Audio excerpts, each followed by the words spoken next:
3, 2, 1. Oh my god. Ah, good grief. Hi, everybody. Pardon me. I'm so glad to be back with you guys. I missed you guys last Saturday. That's the downside to being under the weather. You don't get to see the people you really care for. I've had a busy week, to put it mildly. Monday, I went to see the specialist, and then Thursday, I had an appointment for the respiratory therapist to deal with this thing. So I'm a little shaky. They've got me on a new medication for this, so my hands shake and whatnot. So just bear with me. But before we get into painting, I wanted to, I have to say thank you to a few people. I got a lot of happy mail this week, and it's very sweet. I had a lovely letter. You don't get letters very often anymore, handwritten letters. And it's such a lovely thing to receive. But I had a lovely handwritten letter from Sandy Barton. Thank you so much, sweetie. It makes my day when I find something from you in the mail. It's wonderful. So thank you very much. And then I had a lovely card from Dorothea Holgate. It was so sweet. I love reading these little notes, and it just makes my day when I open them up. And there's some of the messages are just so sweet. So Dorothy, thank you so much. It just gets me right in the, what's the expression? Right in the feels. Right in the feels. So I greatly appreciate that. And then I received a package today from a lovely lady. I've had the pleasure of meeting on numerous occasions. And I was just so touched when I opened this box. It was an absolutely beautiful honey pot in the shape of a honeybee. It's gorgeous. It now has pride of place in my dining room. It's on the hutch on the buffet in the dining room. It's absolutely beautiful, and I love it.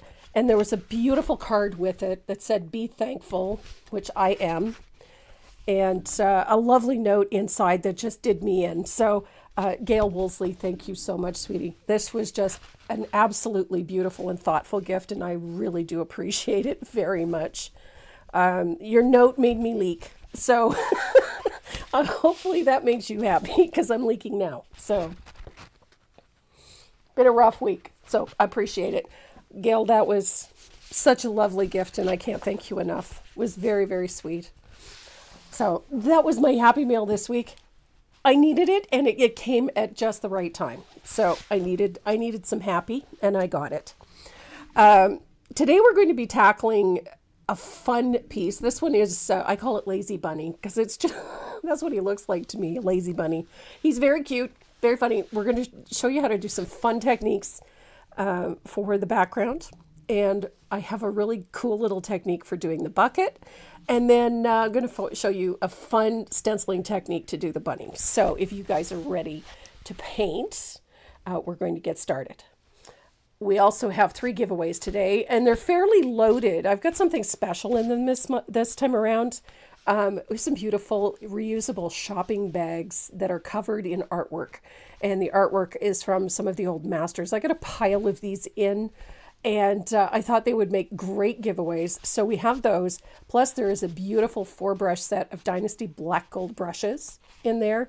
And some Tombow goodies, as well as some other stuff from Renee and I. So in order to get your name on the wheel, all you have to do is hit the subscribe button, the like button, the share button, just hit all the buttons, and then join us in the chat for the afternoon.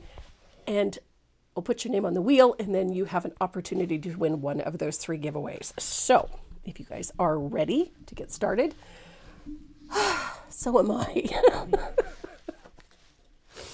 Hey, hit that button. Yeah. There it is. So where's the bee? This is what we're going to be tackling today, is this little lazy bunny. He's not a difficult paint, but he is a lot of fun. And although this one is fairly plain, I'm going to show you a few techniques to jazz him up a little bit. You have so much room to use your imagination on this piece. So I hope you enjoy it. I had a lot of fun with this. In the pattern, I've added some different lettering. Not everybody wants to do Happy Easter, so I decided to put something a little bit different in there. you know, we've got smile, we've got a few things. This does not necessarily have to be just for Easter. It could be for a baby's room. You could use it for a variety of things. I just think it's a really cute little design. So this is it for today. And I love this background. I've really become quite enamored with this background. I love, love, love, love these vertical stripes. So we're going to have a little bit of fun with that. The technique for that is pretty simple. We've done it before in a couple of other projects with the parfumerie piece. So it's not difficult to do, but I like to reiterate and show you just how easy it is to do. So I've got a piece of 1-inch painter's tape. And what you do is you line it up to the outside edge, lay it down, and then the next piece is laid right up against it and then taped all the way around like so. And then you move this piece and line it up with the other one as close as you can. They don't have to be perfect. Just press it into place. Don't burnish it. And then you're going to take another piece and you're going to press that one into place, but this you're going to wrap around the edges. You want a nice tight finish all the way around the edge, like so. And then you're going to take your first piece off. And then just continue along in this fashion. Like I said, you're just going to press this one into place. The next one gets burnished.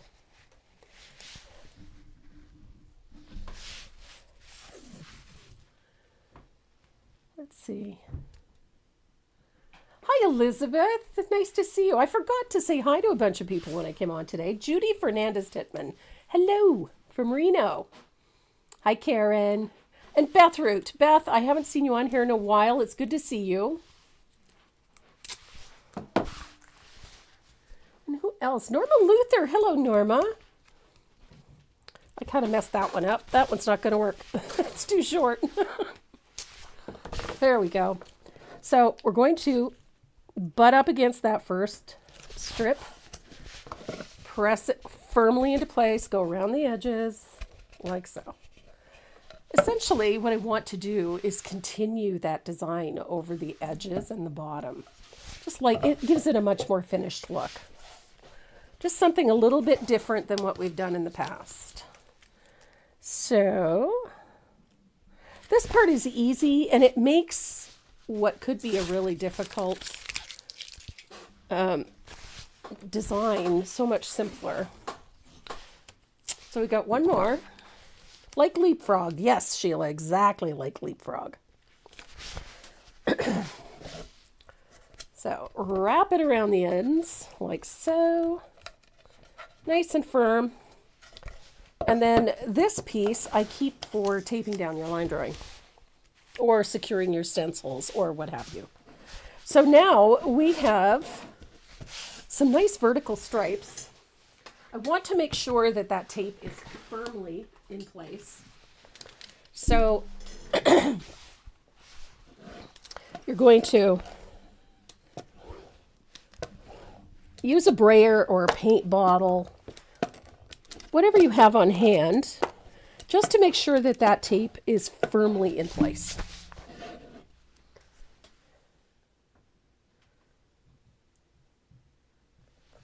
And there's Robin R. Hello. So we're going to treat this like you're stenciling. So the color that I chose for the background is this one. It's Sweet Mint.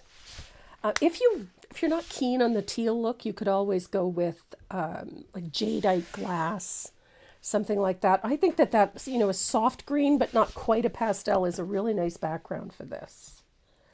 So I'm going to put a little bit of...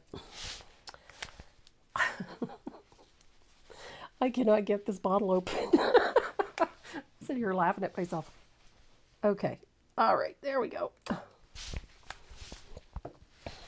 And you're going to need a nice big stencil brush. So we're going to load up your stencil brush. And this part is super simple. We're going to put color on in a circular fashion and change directions frequently, just like so, to fill in those stripes. I like this look because it isn't solid. There's something softer about it. It doesn't give you that harsh, hard painted look. It has lots of soft swirls, changes in color. Some areas a little darker than others. It's nice and soft, almost wispy looking.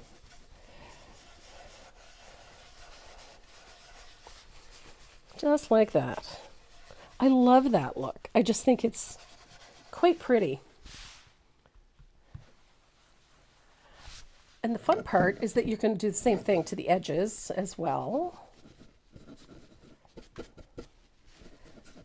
Again, it doesn't have to be perfect. Just put a little color in. Just like that. I like the fact that these are not perfectly opaque. I think it just lends something to this. Gives it nice texture without being overdone. There we go. Very nice. So, and that's about it. It's really not a difficult technique to do.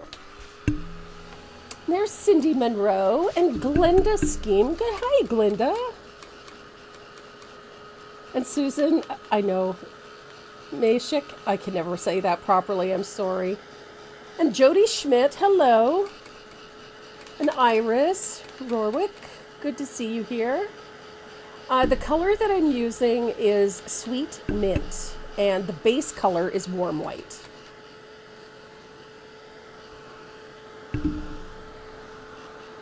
Oh, Robin, I'm sorry your arm is hurting. Hi, Beth Green. Thank you. I rather like it too. Sweet Mint. Yeah. And Carol Vanderpool, nice to see you, dear. Last week, the last couple of weeks, really been struggling with the asthma. And I've been waiting to see the specialist. And I finally got in on Monday to see him. And then he sent me over immediately to see the respiratory therapist. So they've got me on a new treatment plan. Apparently my asthma has been out of control for a very long time. So they've got me on a pretty intense medication.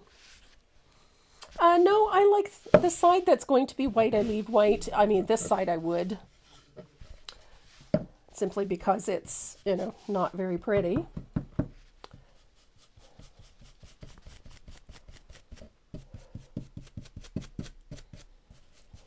There we go. There. I just like it to have, a bit more of a finished look, I think, is my thing. It gives it a nice finished appearance. So I'm going to clean out my stencil brush a little bit here, because we're going to use the same stencil brush for the next step. Now, I had suggested using, I'm using a 3/8 inch polka dot, but quite honestly, you could use any size. So you can, a 1/4 inch polka dot, or even the 1/8 would look really good. I wanted to go with a bigger one just because it was something different. That's all. That was my only reasoning behind this. So I'm going to use a little bit of warm white.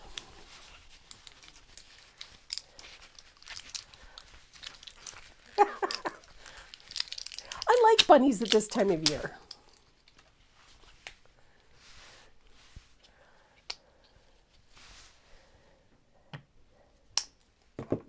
So I'm going to use a piece of that tape that we used for taping our design. I'm going to use that to hold my stencil in place. And we're going to use a little bit of warm white on that dirty stencil brush. It doesn't have to be perfect.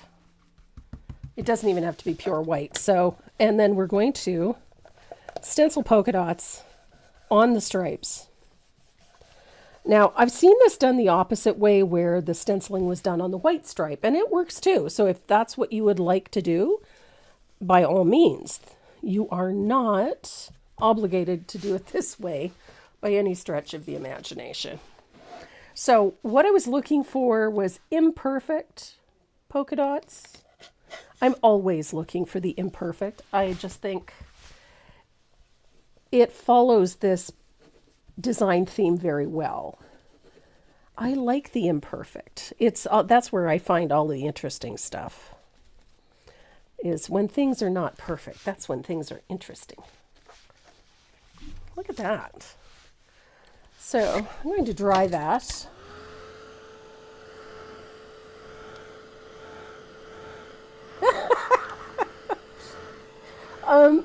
I've really, in the last year and a half, I've really been struggling with the asthma, and it has not been under control at all. But cheerful, I think if you don't maintain a optimistic and positive attitude, it just makes things worse. There's an old saying that if you look for the beautiful, you'll find it. The same goes for the ugly.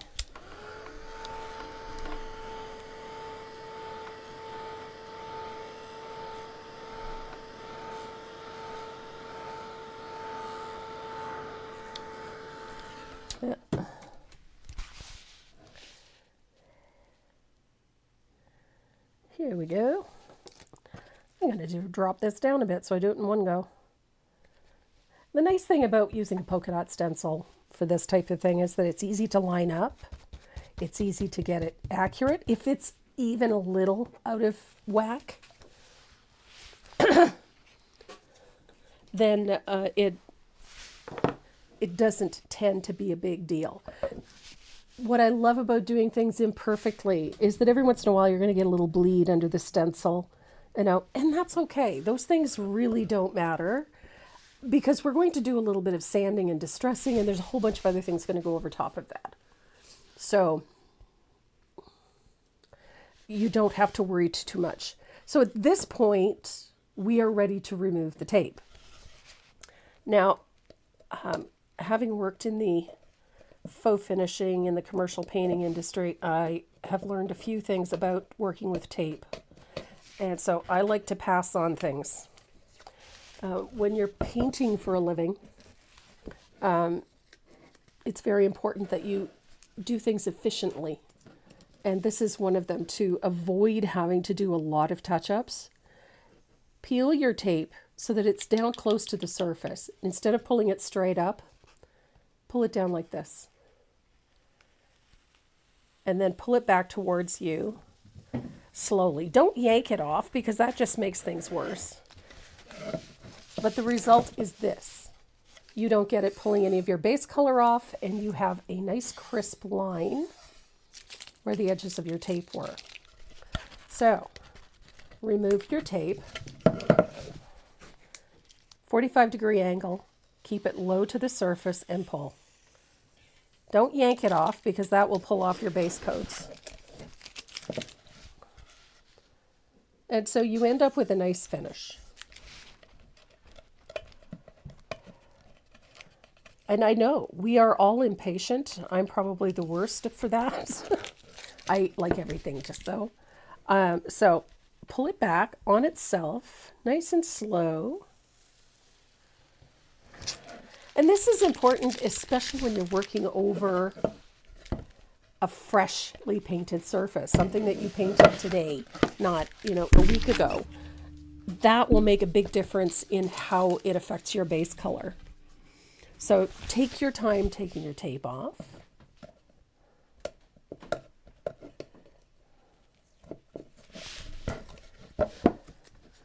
"45-degree angle, pull it back on itself, keep it low to the surface. Et voila. And then you don't have any touch-ups, because touch-ups suck. I hate doing touch-ups.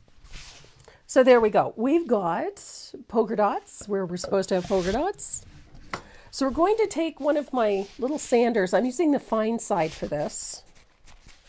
And we're just going to give this a light sanding. like so. Just so it eliminates any rough bits. It distresses the stripes a little bit, distresses the polka dots a little bit, but it's subtle and it's soft.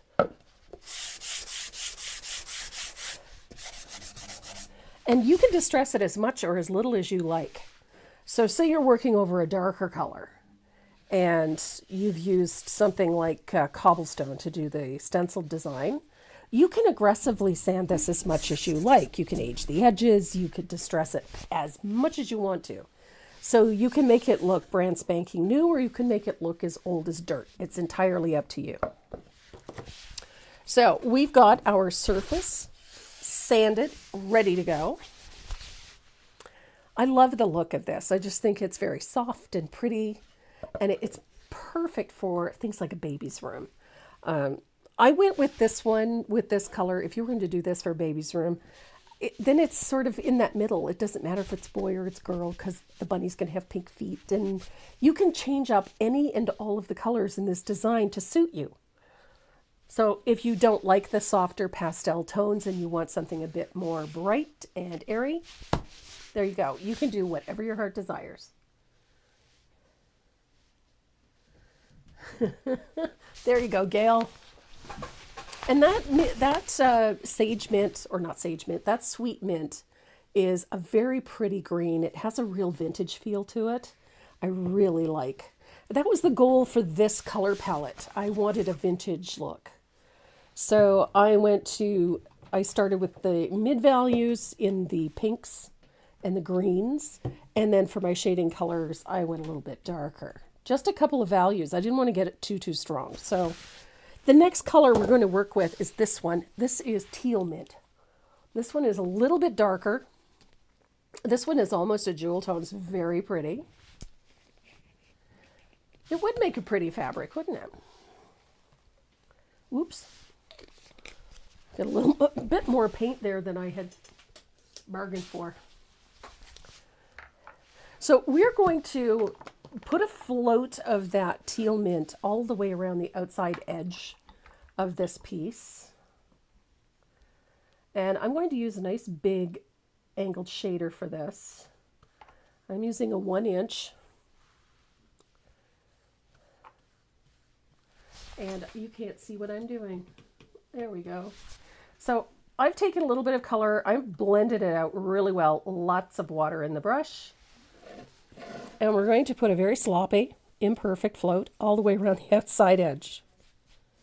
I just want to darken the edge slightly. I don't want a real heavy amount of color in there. It does not have to be a perfect float by any means. It just needs to have some variation all the way around.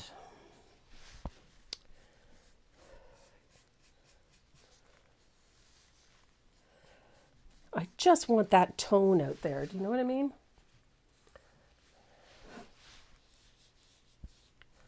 And I like the corners a little deeper. I'm a fan. I love just a little bit of that teal mint. It's such a pretty color.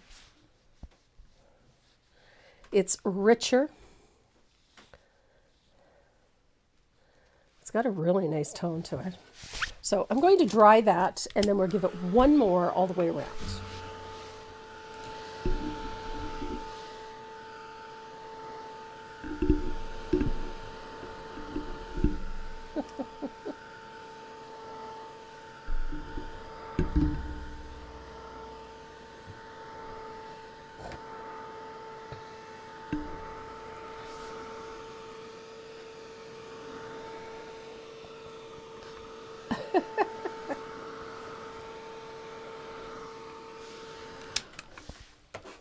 Patrick, my mother told me one time that you get the cat you deserve.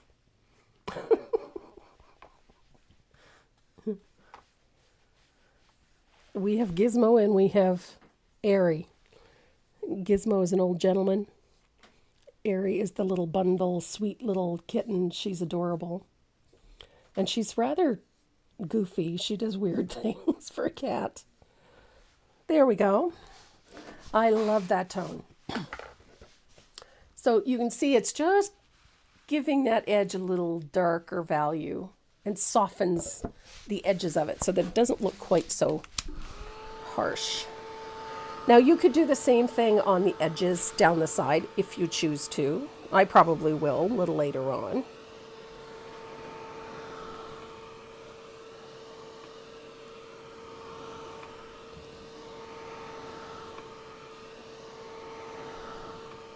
There we go. And then you are ready to trace and transfer your line drawings to the surface. What's for dinner this evening? We are having butter chicken. That's what we're having for dinner this evening, butter chicken. It's been a little while since I've made it, so. Oh, Debbie, I saw your puppy. He's adorable.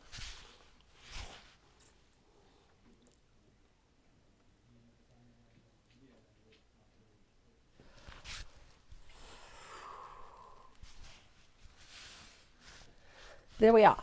So I did a little bit of prep work ahead of time. So I have my line drawing on here already, which gives me an opportunity to come back in. I haven't floated the edges of this, but while I'm doing that, we're also going to float in behind and around the line drawing, just like so. Now, because we've got the line drawing on here, we don't have to be too careful about it, which is always a benefit. So I can put that color in and around it. If it goes over the line drawing, it's okay because I can still see it. And it's the same in and around this bunny. I want a soft float, so I can go over top the line drawing. It's all right. And the same down here. I want to keep that line drawing soft and subtle or keep the shading soft and subtle. Hello. May's just threw her ball down the stairs. Well, we opened the chucket bucket. Oh? She was muzzle punching it. Okay. What Is there good stuff in it? There is some good stuff in it. Okay.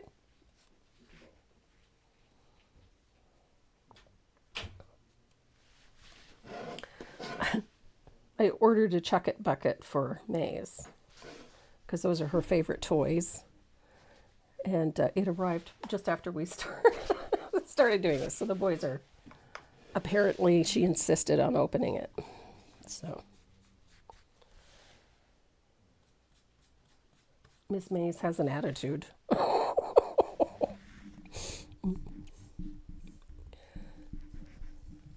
It always amazes me that she seems to know when something is for her. I don't know how she does that, but.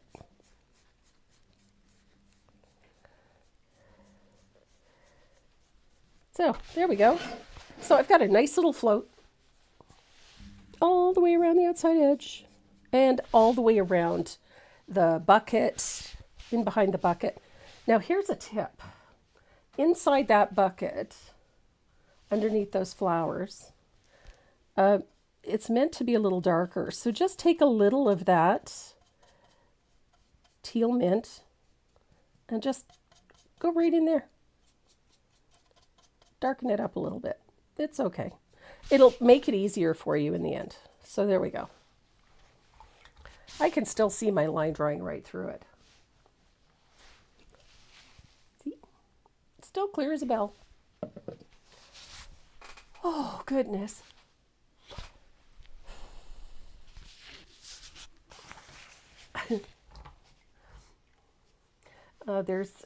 There's something quite manipulative about May's throwing her ball down the stairs. It's that she does it through the cat door at the top of the stairs. So she's on the other side of the door, so she can't get through the cat door, so she throws the ball in so that we open the door.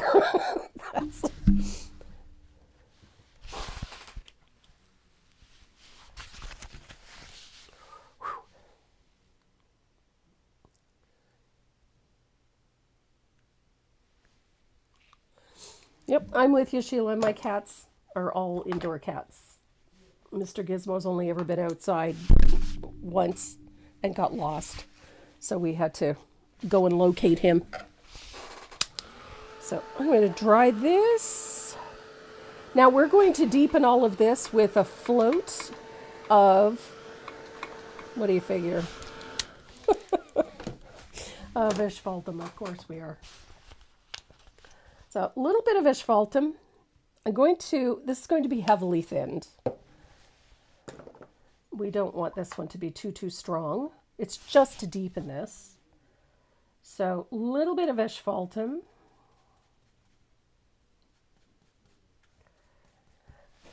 And it's going to deepen the edges nicely.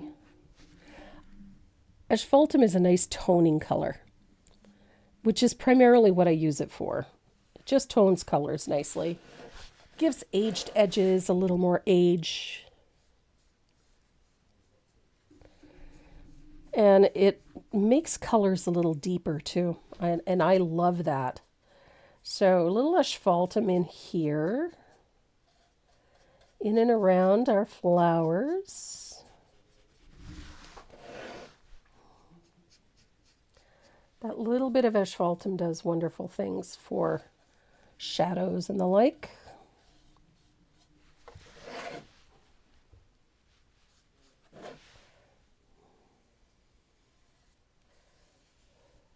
There we go. I know this looks really sloppy, and it will for a little bit. It's essentially, I'm just slapping it on. But, in all honesty, by the time we are done, you won't even notice. And so, I'm going to nice float around the outside edge over top of all of that teal mint. I love this color. There we go. So I'm going to switch to a smaller angled shader. I'm going to go to a 3/8. If I can find one. There it is. Nope, that's not it. Good gravy, Marie. There we go. Hi, Ilka. Yeah, I'm actually doing a little bit better.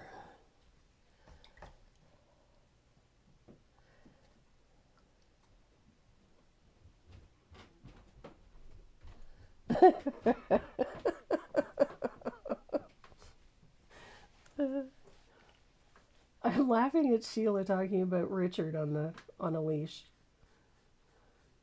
Our Gizmo likes the leash because that means he can go outside. He gets to go roaming. But Gizmo just likes to go roaming long enough till he can find a spot to roll around on the ground. So we're going to take a little bit of that teal mint, that same shading color, and we're going to shade our lettering. I love doing this first because when we go to put the lettering in, we're going to have a really nice, neat shadow. And it makes things so much nicer. There we go.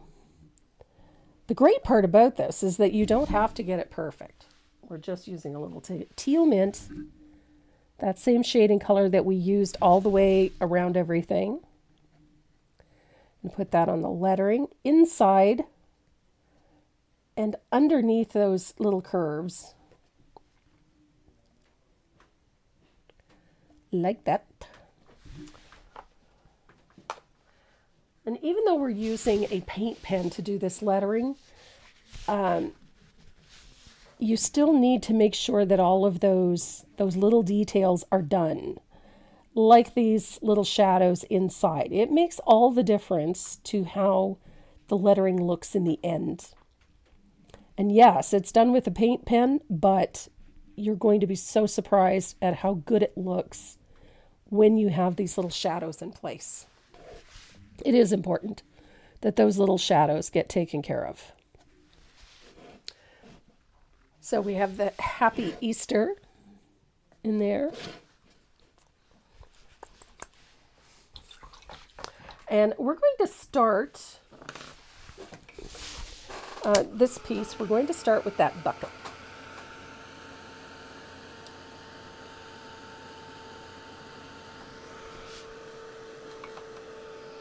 Ta-da.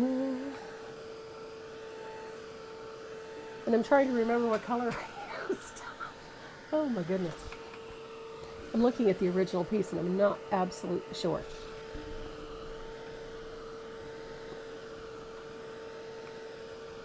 So I think it's burlap, so I'm going to use burlap. So to tweak that lettering, again, like everything else, we're going to come back in with just a float of thinned asphaltum. This just tones that lettering and ties all of those shading colors to the rest of it so that you have something consistent. Just like that. Little bit of thinned asphaltum. Oopsie daisy. A little too strong, I think. My color is a little strong.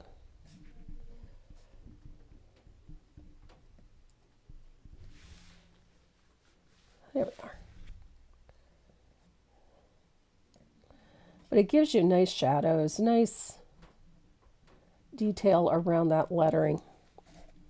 There we go. So I'm going to dry that. We're going to use a little bit of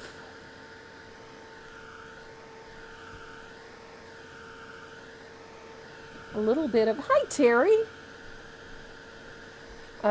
burlap. You could use oyster beige as well. You just need a tan color.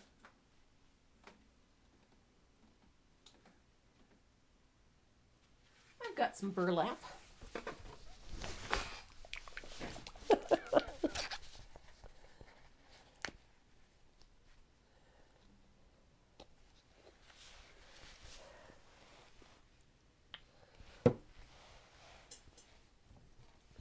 My brush dish is way over there. I got a little flat brush I'm going to use to put this in. I don't often use flats, but in this particular case, I want to get this color in nice. So I'm using burlap to paint in the staves. Let's call them the staves on this bucket.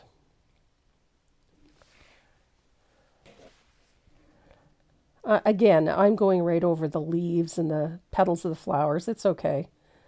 I can still see the line drawing through it, so it's all good. I just want to get that color in. This bucket, I used some really simple techniques for this bucket. I wanted this to look like an old beat up bucket you would see, you know, next to a well type thing. You know, that old leaky bucket. I really like the idea of that, you know, coarse old wood grain, weathered.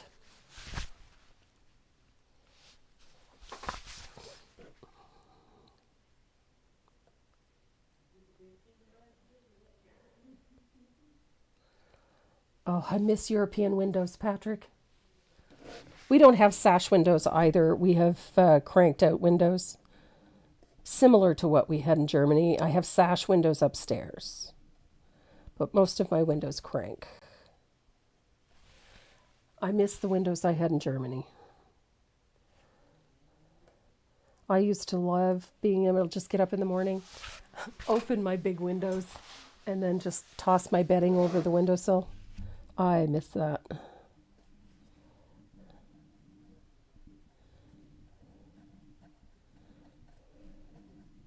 There. So, imperfect. Again, one coat. I'm really not worried too much. I'm just making sure that any brush marks are all going vertically. That's all. That's my biggest concern, is just that the brush marks all go in one direction. That's it. This is a really fun technique to get a really a really wood-ish look. And it's fun and it's easy. So I'm going to use a liner brush and some thinned asphaltum. And we're going to put vertical lines in our wood. And pardon my shaking hands. That's my new medication makes me shake like you wouldn't believe. I tried to paint yesterday and couldn't do it. It was just awful. Hands were so shaky, and they're terrible today too, so bear with me. Now, the fun part is that you can do something like this. So you put a bit of an eye in the wood so that it looks like a knot.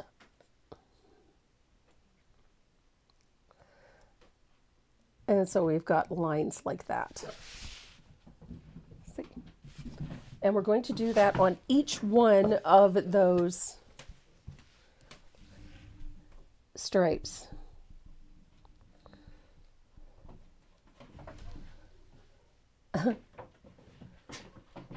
Yes, Sandy, I was in Germany a long time. I was there almost 12 years. On 2 different occasions and about a year and a half apart.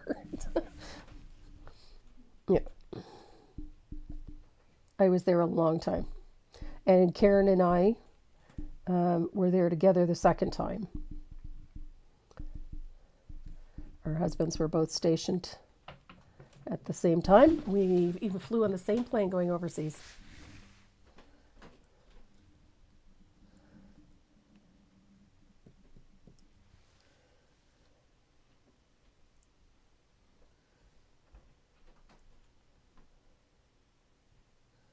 Oh, Putzbach and Freiburg. Oh, so you weren't far from me, Freiburg. Yeah. Cool.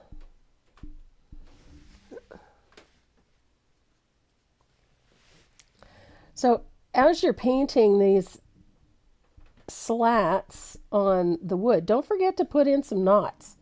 Like I said, they don't have to be perfect, but just it makes them look more wood-like if they've got, some knots, some loops, whatnot in there. So this is what I like doing. I like to make one big loop like that, and then come down to a point so that you get one line coming off of them. And then all the ones that follow after that just sort of fall into that pattern. And then eventually it's just vertical lines. And it gives it a nifty wood look. Just like that. Now, don't worry about getting it perfect because as you're working,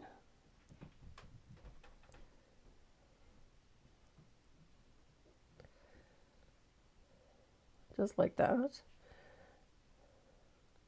we still have another step to do over top of this.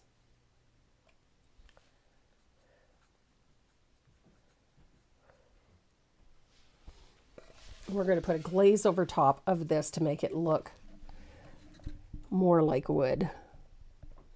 So don't be afraid. Just, it does not have to be absolutely ideal. Not every board has to have those big loops in it. It can just look like a knot.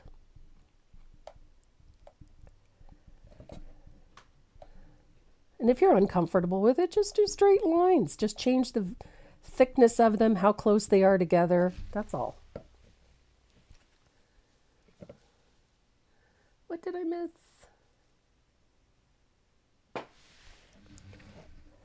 Hey, Sandy was a military wife. So was Sandy McTeer. Sandy was military wife. I've been a military wife for a very long time. I was also brought up in the military, so that makes a difference too. Miss Karen, military wife.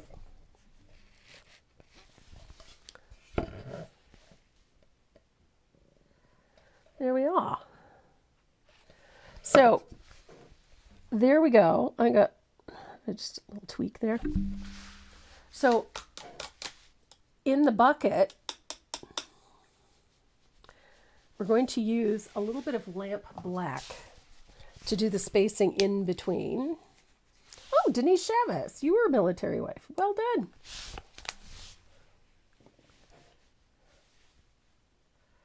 So, in between each of those boards, we're going to put a little stripe of lamp black.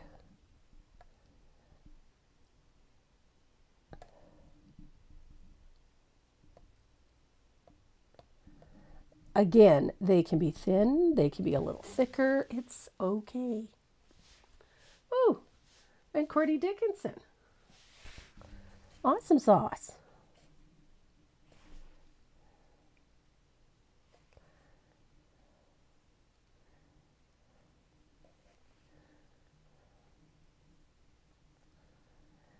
Yeah, the life of a military wife is rarely an easy one, but it is definitely interesting.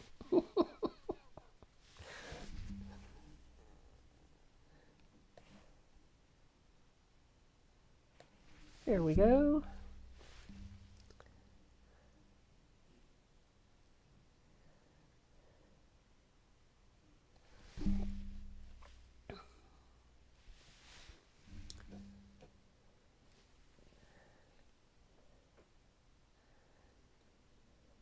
So this is the fun part.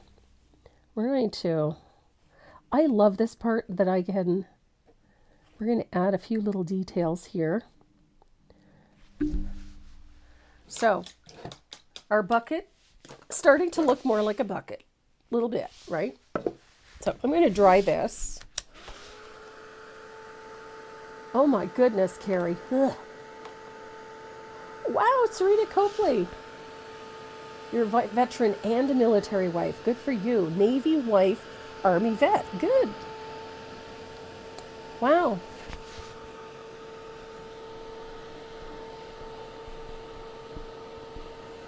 And Gail Jensen is a military brat. Good heavens.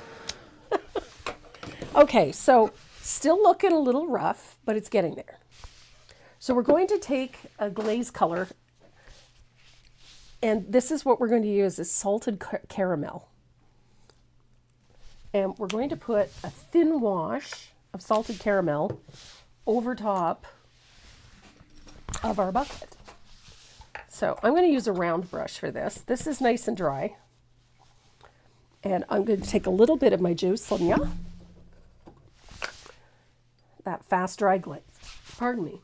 Fast dry glaze. And we're going to thin out some of that salted caramel. We want it fairly runny. It takes on a nice golden color when it's thinned. I do love that salted caramel. And we're going to put a wash of that color on the staves of the bucket. You can go right over the black, it's okay. We just want to get that wash on.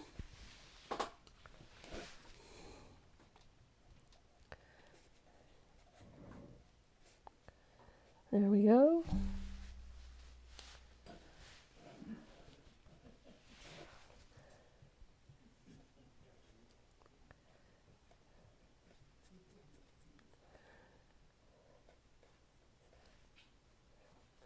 There we are. I love this technique because it gives you lots and lots of depth. And we're nowhere near done yet, but gives you lots of depth. Look at that. Now, you can dry this and then do it again.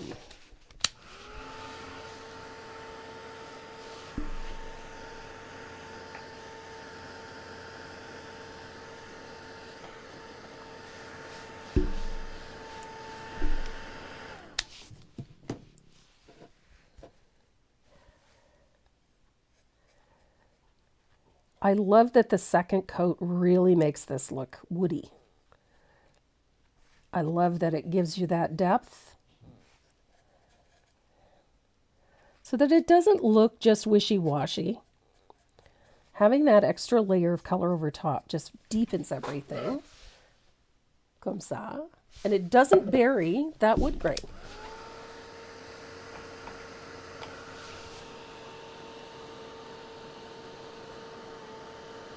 So I'm going to dry this, and then we're going to start deepening this. So I'm going to get out my 1/2-inch angled shader, a little bit of juice on ya.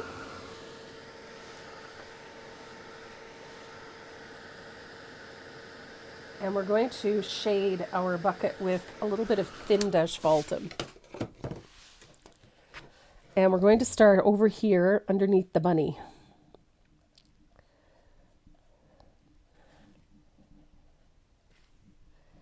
So we're going to put a float of asphaltum under our bunny. And here under the foot. And I like to do a little separate float along the bottom of each stave. And I'm going to do the same thing at the top here.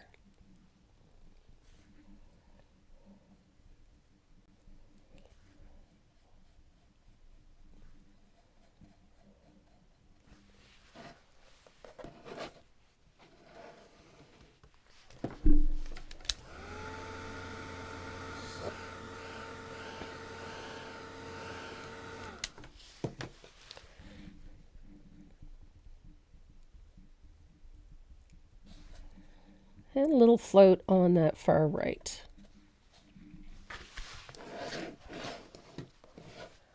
And now underneath that barrel stave, underneath that metal band that goes around the middle of the bucket, we want to get a nice shadow under there.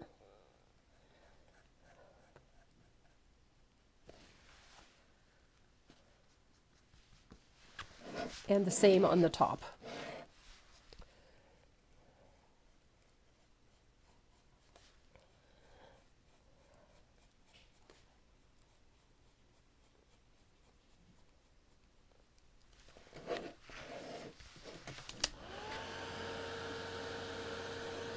And then dry it, and then we're going to repeat that shadow in here because I want this one a little darker. I think we're going to get about 10 or 12 today. That would be about the temperature I'd expect. There we go.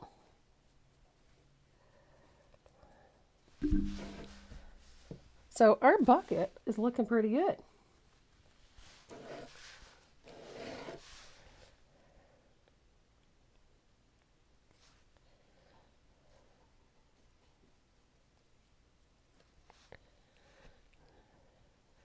And we got a shade around our daisy too. Actually, it's not a daisy, it's chamomile, but chamomile, daisy, they all look the same. Pretty close anyway. Look at that. So, going to dry this. Patrick, you have a great day. Enjoy the Asian buffet.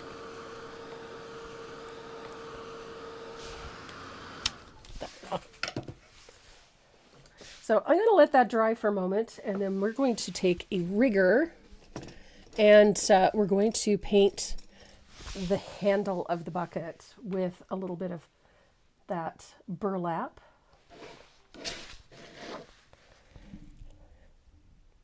It's very twig-like, this one, which is fine.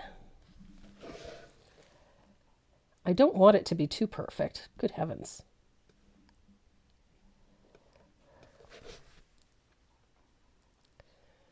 Here we are.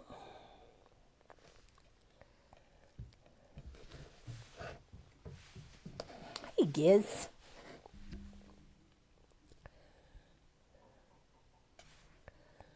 There we are.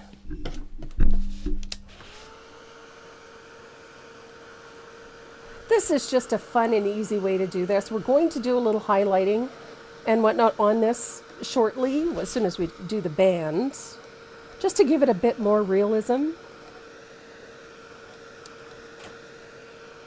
And dry this really well.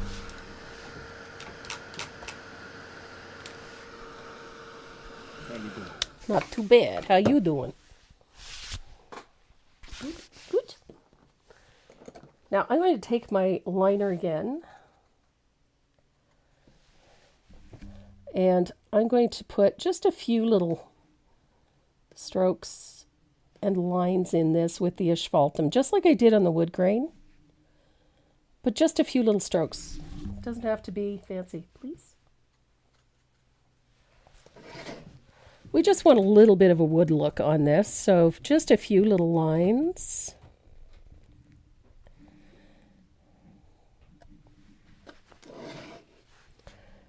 Again, nothing too perfect.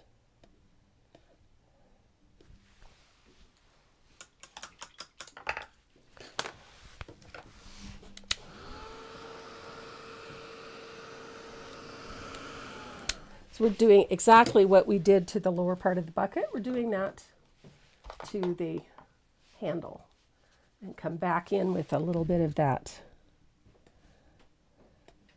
salted caramel. I love that color.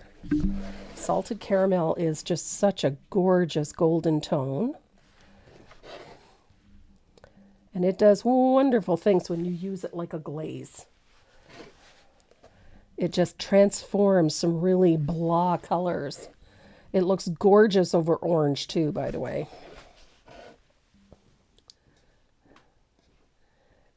Just brings them a whole new look. Look at that.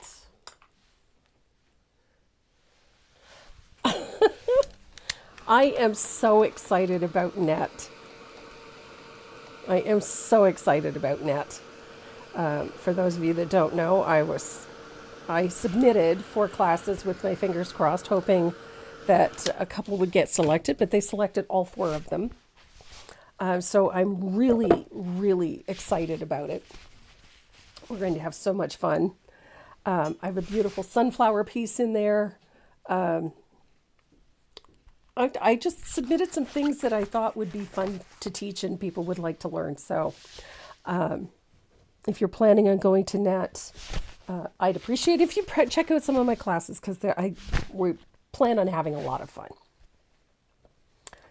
So I'm going to use my smaller angled shader. I'm going to come back in for a little of this asphaltum. And we're going to put a shadow on the outer edge here on that handle. And I bring it up to almost the center. Not quite dead on, but almost. And the same on the inside edge of the handle, going up almost to the center, like that. Gives our handle a little bit of depth.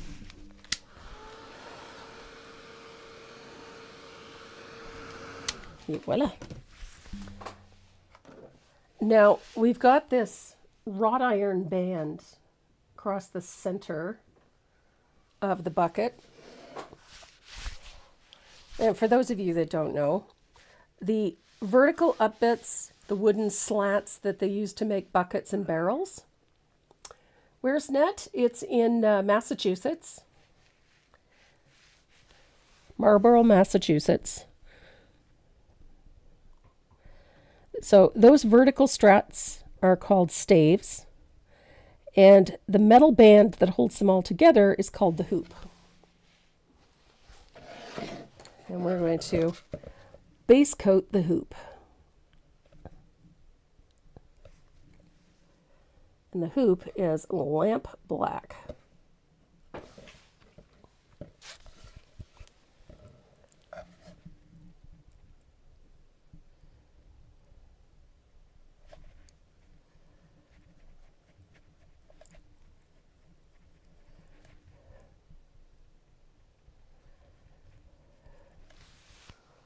And the fellow that makes the fellow that makes those barrels and makes those buckets is called a cooper.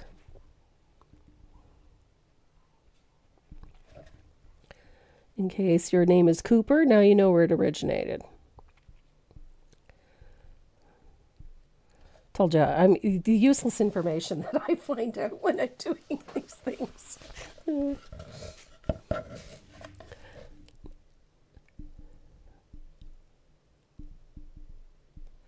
I like those little things.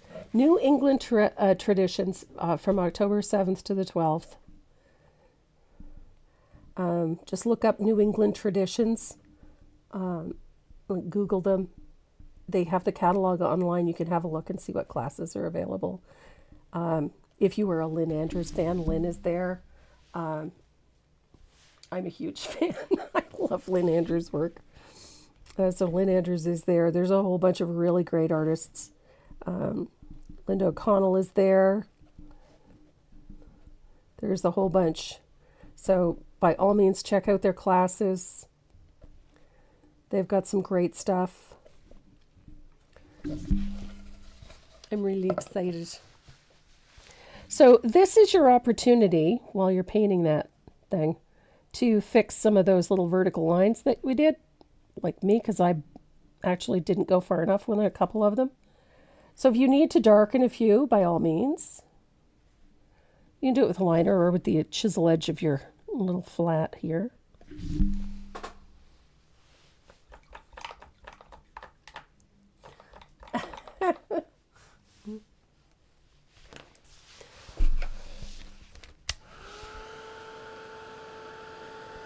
It's Gasha Wolfie.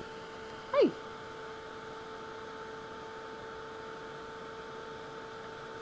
Oh, awesome. You're going to learn how to make your own paper. Make your own decoupage paper in that class.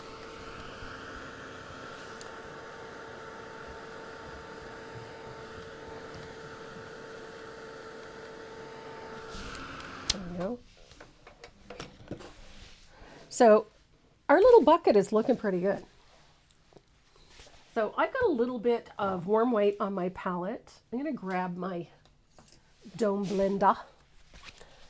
Any dry brush will do for this. I'm going to pick up a little bit of warm white. And we're going to just put a dry brush in the roughly in the center part of our hoop. So right about there.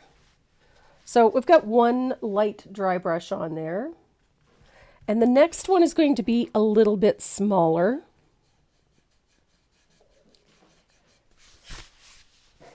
And then the next one a little smaller so that we have the impact point roughly to the middle left. Just like that. So we have nice little dry brushed highlight on our hoop. So it should be lighter out here and it gets brighter as it comes in towards the center. Once you've done that, you're going to take a liner and you're going to thin out a little bit of warm white. And because this has thickness, it needs a little highlight at the top edge. So I'm just going to put a thin white line, roughly the same size and length of that highlight, just at the top edge of that metal ring, like so. It's a tiny little highlight, but it's an important one. And then on the left side of each of these, on the edge of that black, you're going to put a fine highlight. It does not have to be perfect, does not have to be straight, because that wood is not straight. But it is a simple little highlight, and by doing that, it makes those bands of wood look a bit more dimensional. Karen Marburg. This one is a soft one, but you can use a stiff one too. It doesn't matter which one you use. So now we've got a nice little highlight on each of those staves. And then I'm going to take my liner and I'm going to put a line of burlap right at the top edge of each of those staves. Just like that.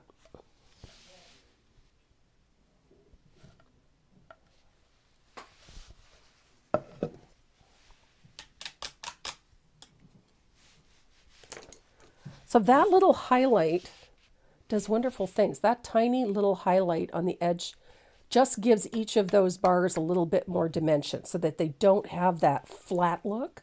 It gives them a little more dimension. And there's our bucket. Pretty neat.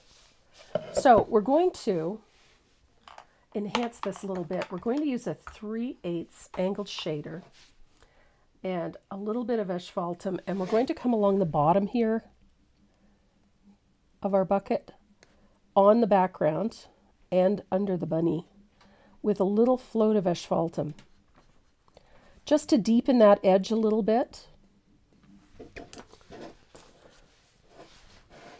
And it just gives our bucket a little more oomph. I love that look. There's our bucket. Super simple to do. Just take your time with it. That's the only thing. Obviously, I'm blowing this out in short order, but take your time with it. If you find your bucket doesn't quite have enough of an impact, brighten that highlight in the middle. There we go. It's super easy to do it this way. If you were working on a larger surface, I would say take a wood graining tool and just same idea. But quite honestly, it's a simple way to do this. You could do this for a fence. Absolutely, it would be great. So we have a pretty cute little bucket. So our next step is to tackle our bunny. And our bunny is base coated with light buttermilk. You can put a coat of warm white down first. If you find the color, those stripes are going to show through in a few places. So don't be afraid to put a little bit of warm white down or a little bit of gesso. That will work just fine. Who did I miss? There's Jan. And Carrie. Hello, Carrie. I think I missed you. And Linda Morgan. Hello. So a little bit of warm white. I like using just one coat of warm white. It just interrupts all that green a little bit. So paint over everything. One thin coat of warm white.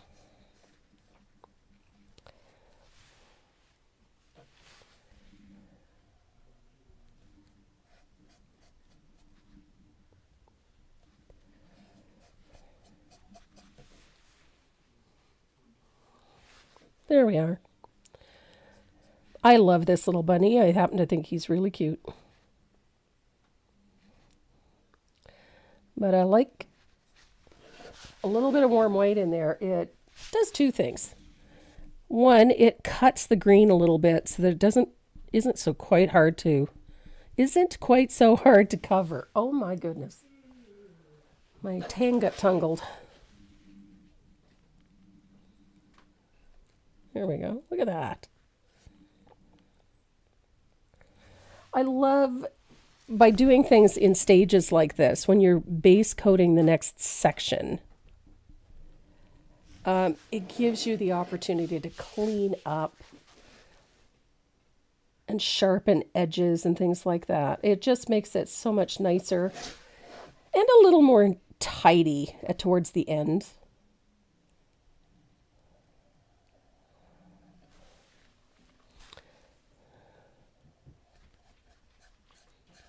There we go. Almost done.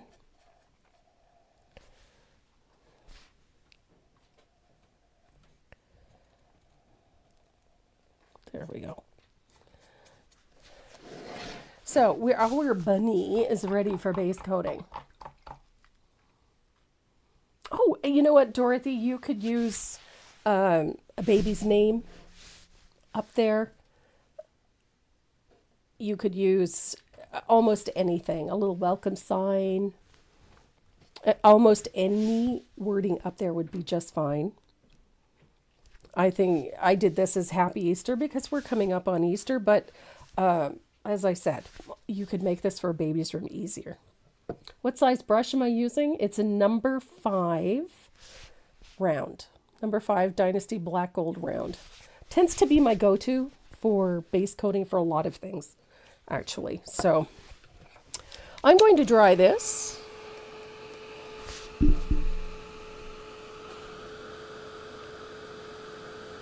And then we're going to tackle a few things. I like light buttermilk. It's just soft and warm, and I didn't want a yellow. I think that was part of my problem. I didn't want a yellow. I wanted something yellowish. Somebody loves you. What a wonderful pun. Somebody loves you. Hi, Janine. Yes, absolutely. You could give it zombie eyes. My round is a number 5. Oof. My light buttermilk is ugly. There we go.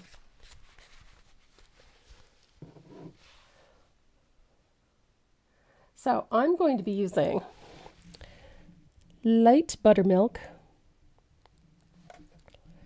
I do love this color. That green has a tendency to cut through, so I like a coat of white underneath it. And we may put on a second coat, and I don't often put on a second coat of anything, but because of this green does cut through quite a bit. I am going to use a little extra because we want good coverage for this.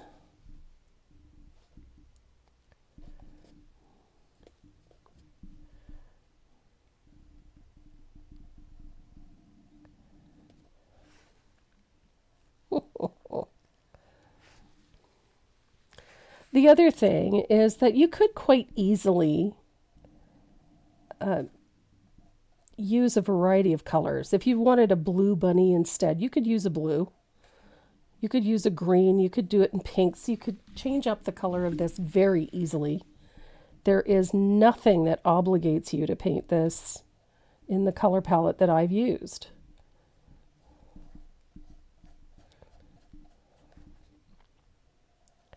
And honestly, I could say that. Speaking of zombies, where's Bob? Bob is in his place. He's on my little shelf, just quite a little bit out of my reach at the moment. But yes, Bob is always with us.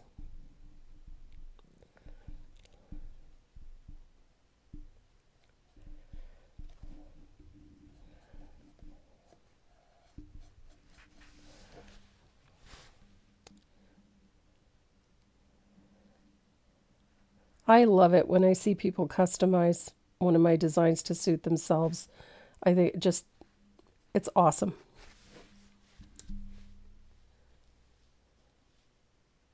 Where's my buddy Deb?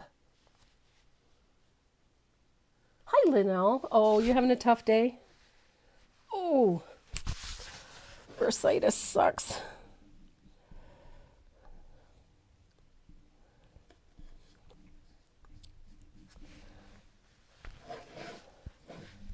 That's awful. Bursitis pain is awful. So there we go. I love the technique I used for this bunny to get the textures and whatnot on this little guy because it's super simple, but it's fun to do. Okay. So I'm going to put one quick coat on because I can still see my green right through this, but I think another coat will do it. One more.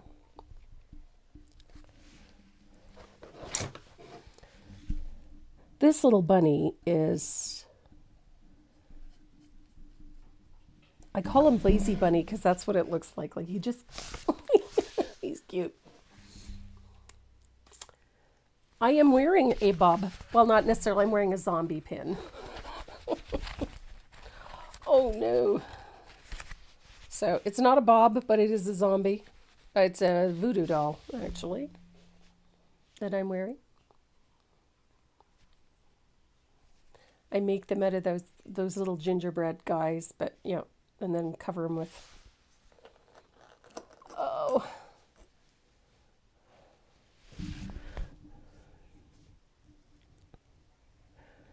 Carolyn now. Nancy Kalyanook. Hello, love.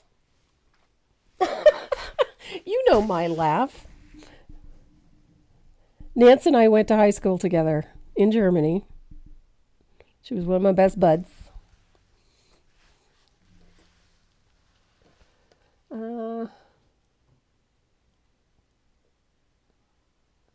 Oh my goodness.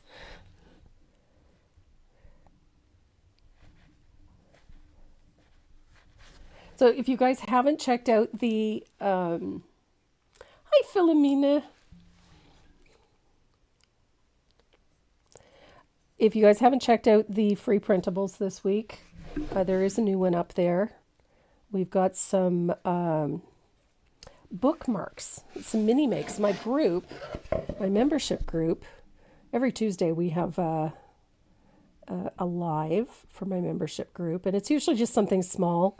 I call them mini makes, and so we've been doing a bunch of bookmarks and whatnot. So they get them first, and then later on we put them up in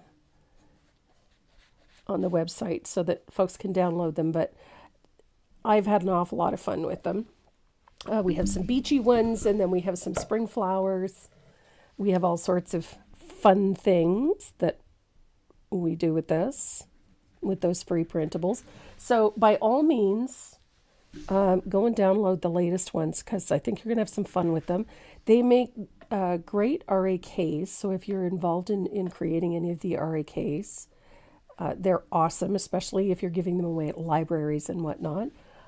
If you're part of a Janet Mills, yeah, it was a DODDS, but it was, you went in the Stuttgart area and we were in Lahr.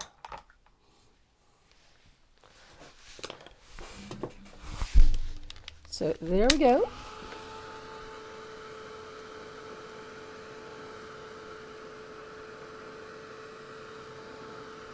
That is a huge compliment, Linda Morgan. And I'm grateful, thank you. So, our bunny, I know that you guys, to him, he looks like he's all whited out, but I can actually still see my line drawings. So for the belly and the muzzle, I'm using a color called Cotton Candy. I love this pink. This is a very vintage tone to me, that Cotton Candy. It's a beautiful pink. Hi, Kathy. The bunny is light buttermilk. So we're going to use this Cotton Candy. I just think this is such a luscious pink tone. And it's perfect with that light buttermilk. So the belly of our bunny gets base coated with this Cotton Candy.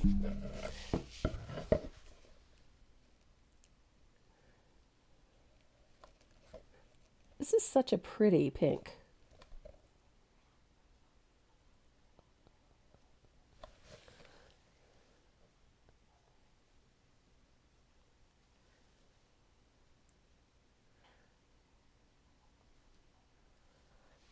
Yeah, the bucket is pretty easy to do. It's fun to do, but it just takes a little patience. You just have to take your time with it. So there's her belly.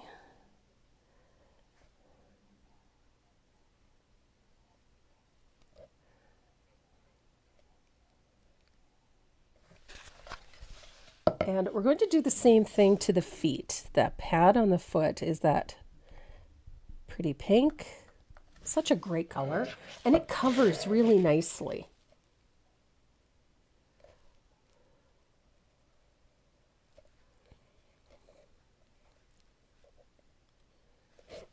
Oops, I just goofed. There we go. I'll have to touch that up a little bit. And then we have a spot inside the ear as well. Right in here. That is this pretty pink.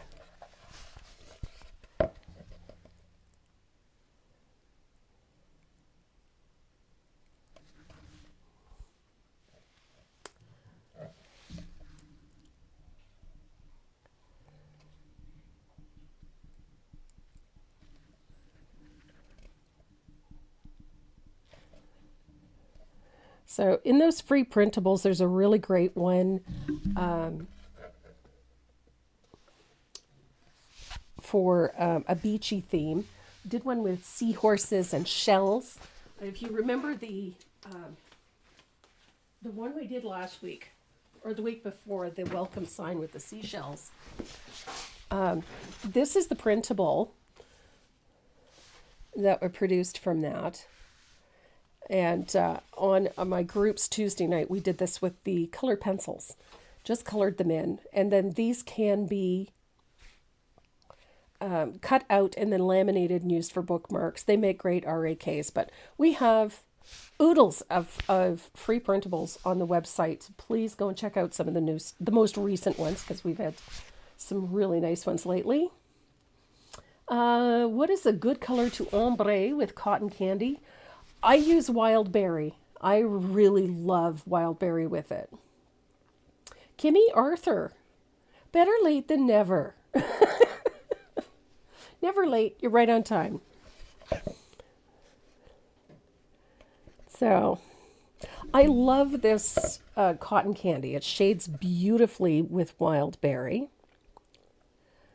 I'm going to paint the muzzle with the same cotton candy. And it won't take long for our little bunny to come to life here.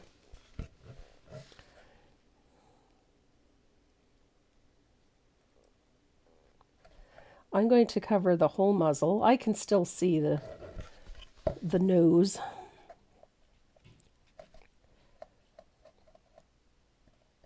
There we are.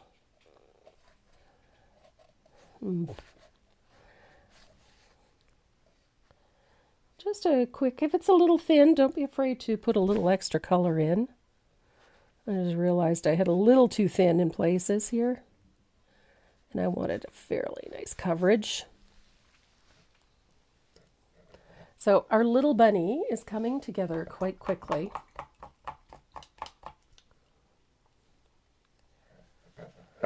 So I'm going to dry that very quickly.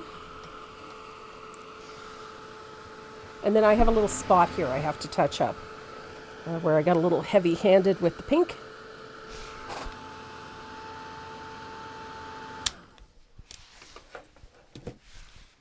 Patsy Justice, hello, sweetie. I'm going to grab my round.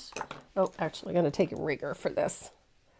I'm going to come back into I have a little spot here where I get a little... Oh my goodness! Thanks for joining us.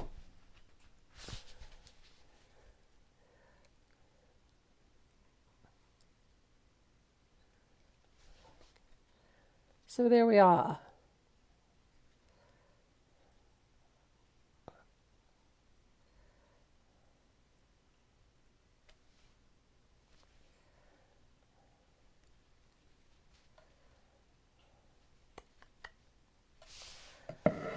There we go.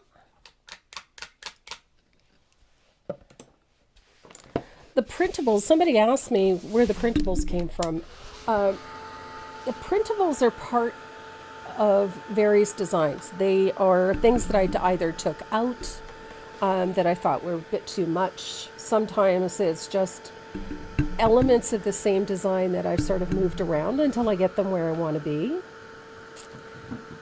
And so instead of wasting all of those line drawings, I just put them together into simple little projects, and then we put them up on the website for people to download. So they can be used for almost anything. You can use them for decorative painting, for card making, for scrapbooking, for coloring if you want, if that's what you like doing. So however you want to use them, it's entirely up to you.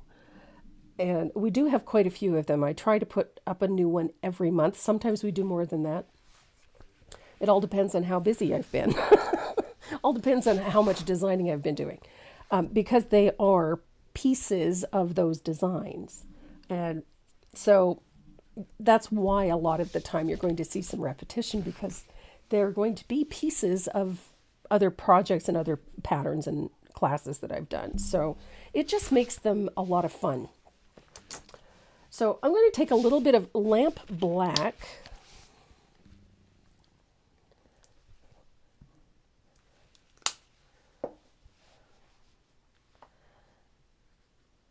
And we're going to paint the eyes. Now the eyes, I'm just going to do the rounded portion of the eye, not that little line for the eyebrow, because I'm going to use that. I'm going to do that with a pen. So we got an eyeball, and then we've got to come over here and we have another eyeball.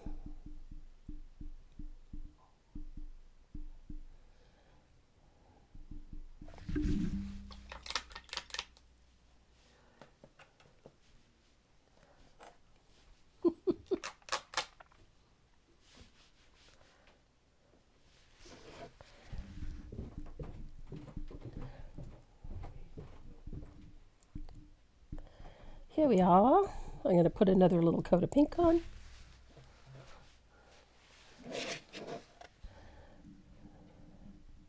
My groceries were just delivered and the boys are putting them away.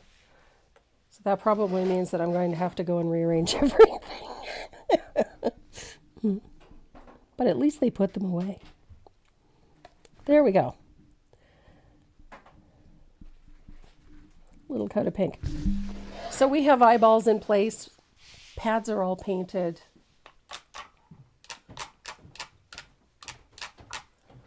Donna Baker, where are you located, honey?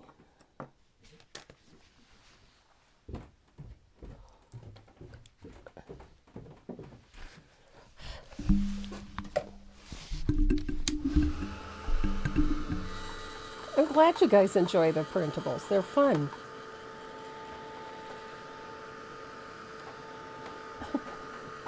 Oh, believe me, I didn't have to train them. They're military men, both of them, so they didn't require any training. Southern Indiana.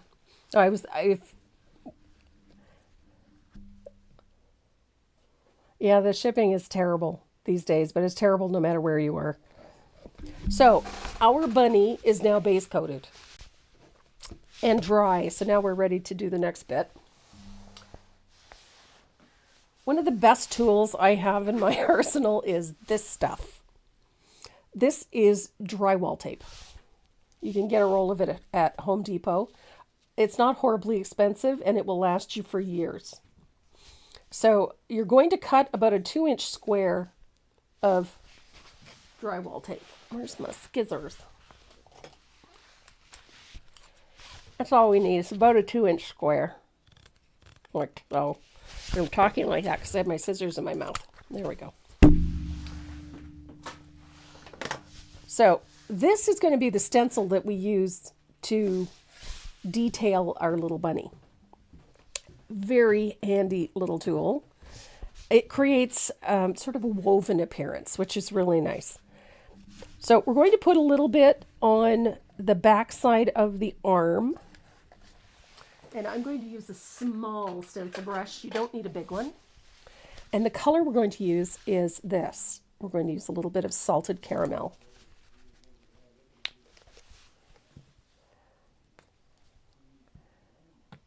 You don't need to have a ton of it on your palette. And the brush should be almost dry because we don't have a lot of room for error for this stuff. And then you're just going to lightly put a patch on the arm, not heavy, fairly light. And then you're going to lift the drywall tape.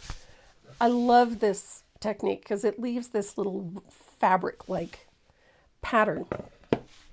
And you're going to do the same thing with the ears. And it's a fairly random application. I didn't quite have enough. I didn't have enough paint on my brush. There we go. So like, oh, now I've got too much. Good gravy, Marie. There we go. Little bit on the head. Light touch, don't use a ton. A little bit on the front of the paw here. Like so. A little bit on the ear over here. You don't need to have a ton of it. It's just to give him a little bit of texture. That's all. And I'm being very selective about where I put it. I like to see a little extra on this front paw here. But again, you don't need to have a ton of color in the brush. There we go. So it just gives our little guy a little bit of texture. That's it. This stuff is awesome. You can use it. It has an adhesive, but it releases fairly easy on a painted surface. So it's handy as the dickens to have. And you can use this on a variety of things. I also used it on this little guy to do that burlap look. I used drywall tape to do those little voodoo dolls. It's awesome. Awesome stuff. And if you're only cutting 2-inch pieces at a time, it'll last you for years. One roll will go on forever and a day.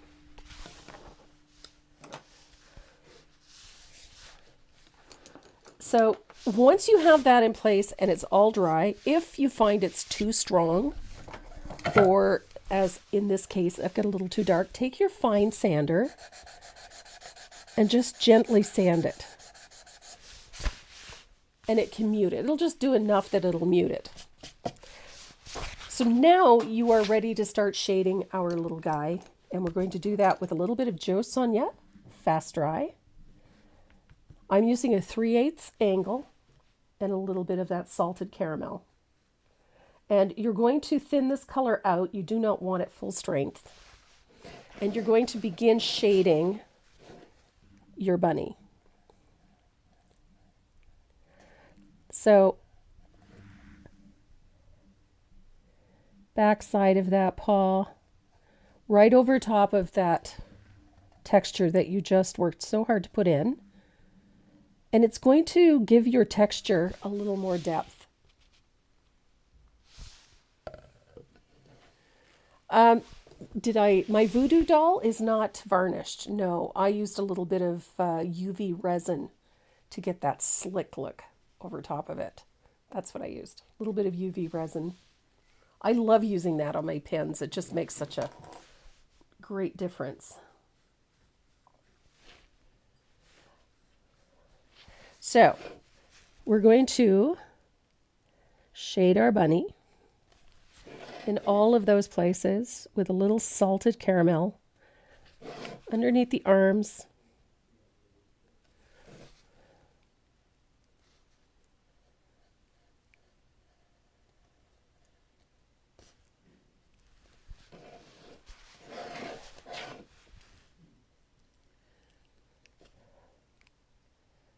Now keep in mind, your light source is on the left-hand side, so all of the deeper shading is going to go on the right.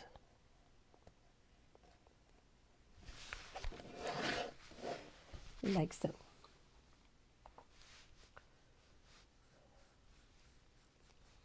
I love this little bunny. I just think he's so stinking cute. Don't forget the bottom of the feet.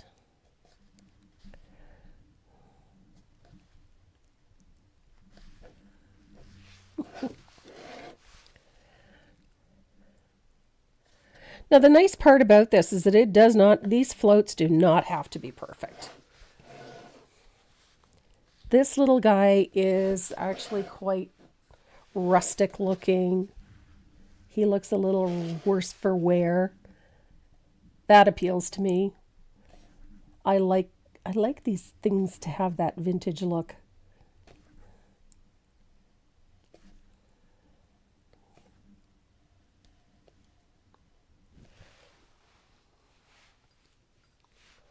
And our little bunny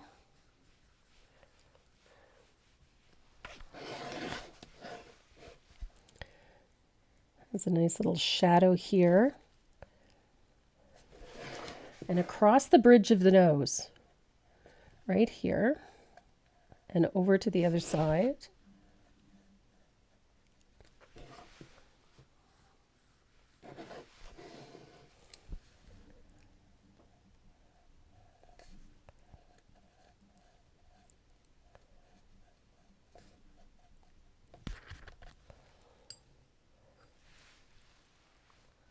And there is a shadow down the center vein. There's a stitch line on the center part of his head that comes from right about here up and over. And it's just a little stitch line, but it makes a world of difference. So then we're going to shade where that daisies overlap his ear with a little float of that. And I'm bringing that shadow right up to the top of the ear here.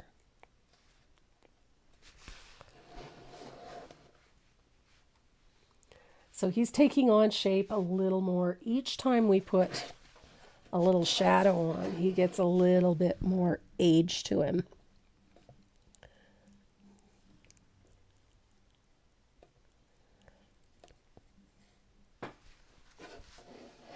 Super cute. So now he's got a little more depth. Salted caramel's the color. Hi, Rose. Exactly, Donnie's a well-loved bunny. That is precisely it. A well-loved bunny. Now, my shading color for the pinks is this. This is Wild Berry. I love this color. And it is such a beautiful tone for that cotton candy. It's such a richer tone. So even though you're working with a lighter pink, this has that vintage feel to it. There's a lushness to this color that gives this pink such depth. And I just love how it looks against that cotton candy. It's such a pretty, pretty pink. Actually closer to a red than a pink, but a beautiful tone. And on that cotton candy, it's just so pretty. The one thing I will say, grab yourself a mop and soften this float. Just a little.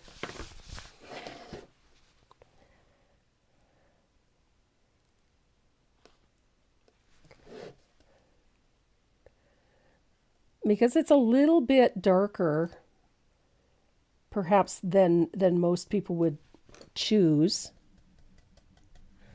I like to soften it a little. It just gives it a bit more delicacy, I think is the word I'm looking for.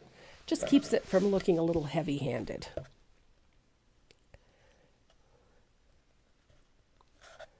And I kind of like the idea of having more of that lighter pink at the center of the paw.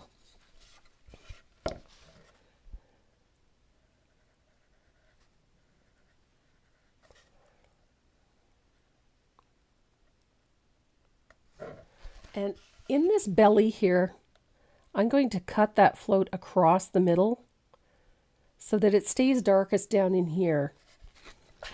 And then we have a little bit of the lighter color up towards the top so that we can give him sort of a rounded over belly. I think if we take the pink too far up, or take up that wild berry a little too far up, it just flattens out the belly. And we want it to have a little bit of a roundness to it.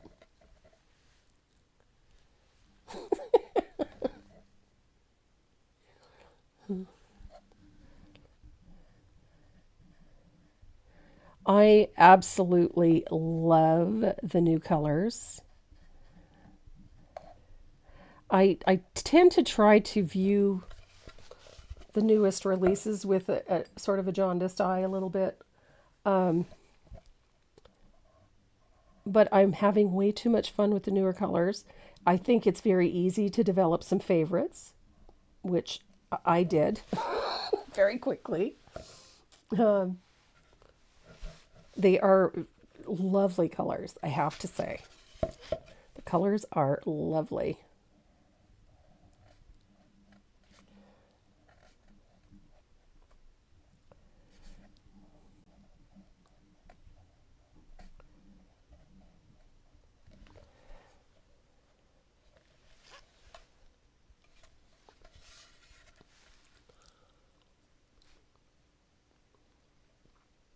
I try hard to use colors as they come out. The new colors are very vibrant. The one that has really caught my attention, which colors have been, they have not released a list yet of the most recent discontinued colors. As soon as they do, I will have a list for you.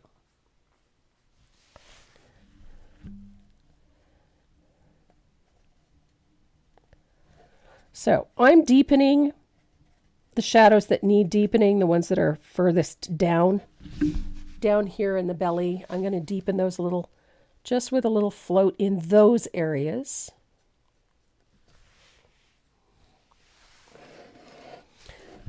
Because when you do that, it gives you a little more depth. So this area in that tummy there, I want a little more depth. So I'm going to put a nice deep float.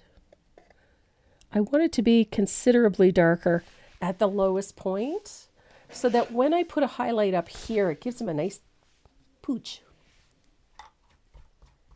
Will I be doing with the gingham and the Grecian blues? Oh, yes, absolutely.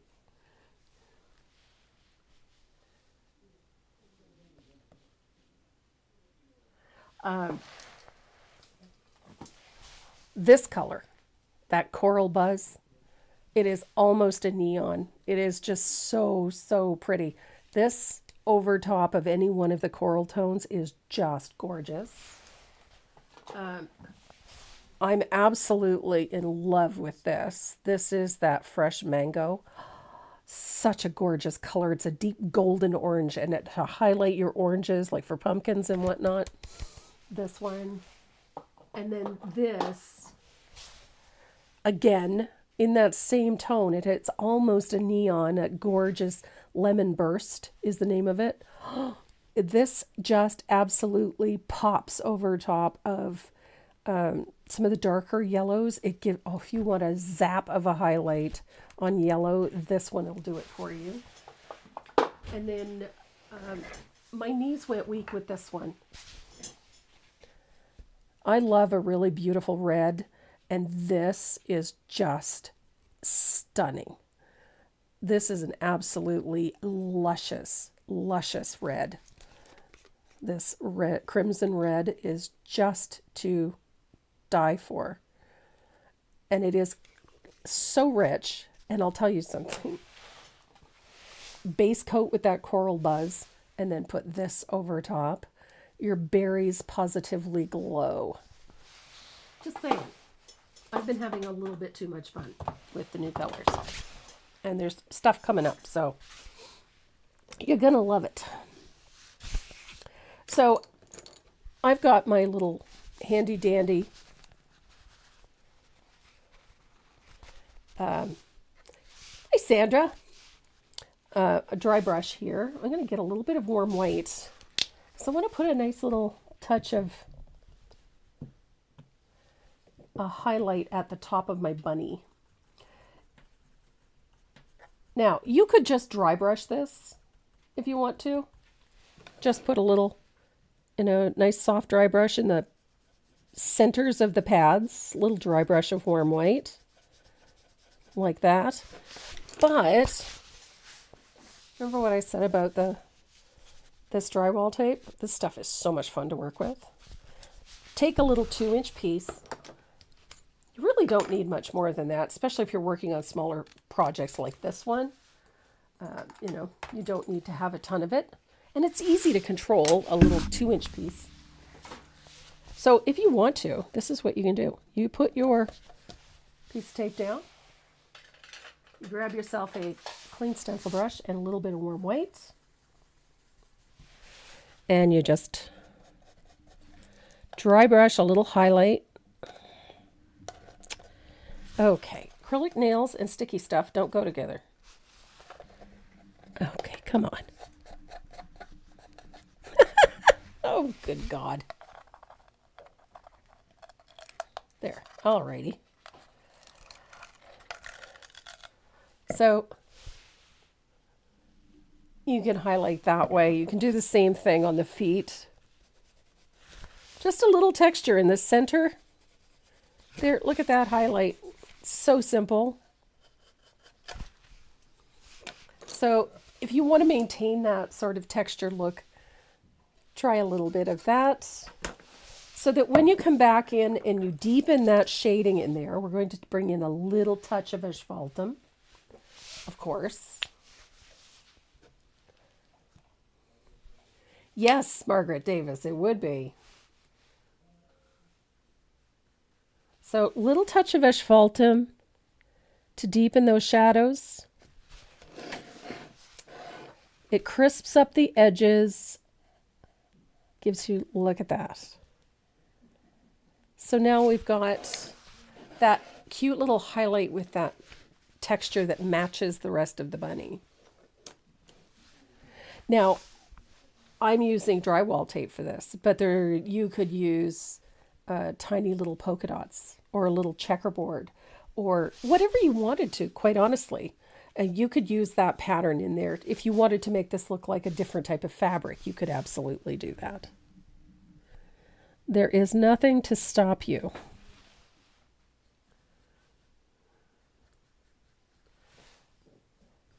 And I like to deepen things. I'm going to go around and deepen all of the shading now with a little bit of that asphaltum. And that includes my bunny.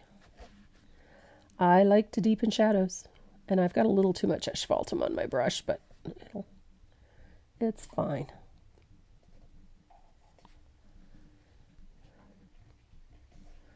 Little deepen those. Wherever there's a shadow, just deepen it with a little bit of asphaltum.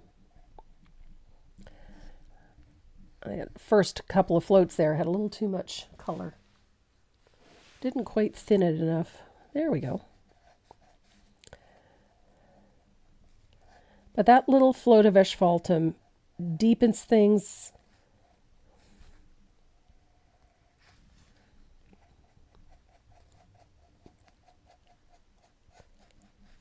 There we go.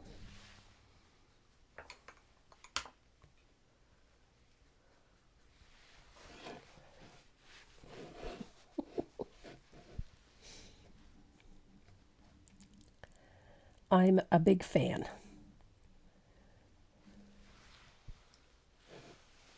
I like that little, he keeps getting cuter. Yeah, he does.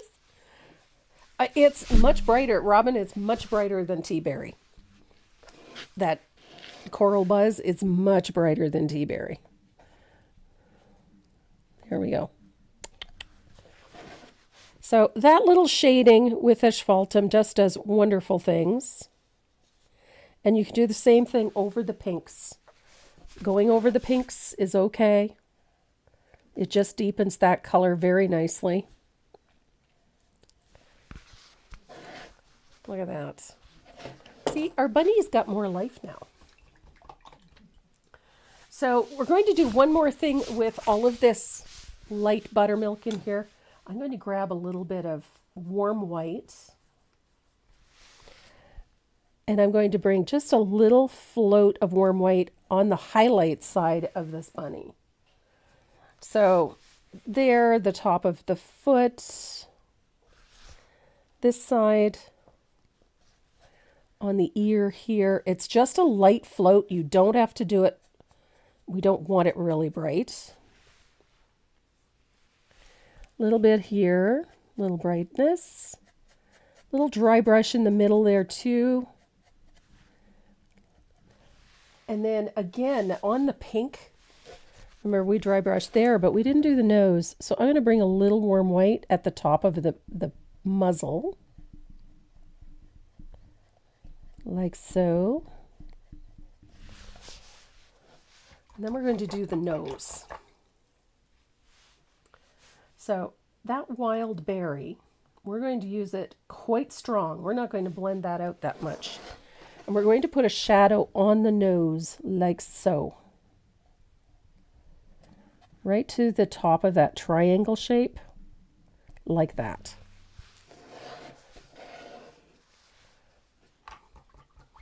And then we're going to come to the other side with that warm white. Again, quite strong, across the top. And then down the left side with the warm white. We have a nose.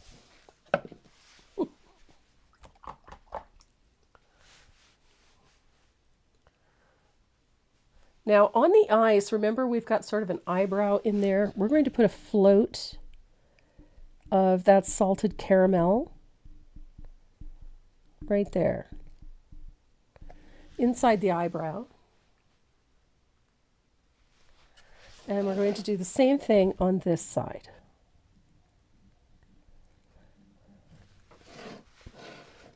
It's just going to give his eyes a little depth.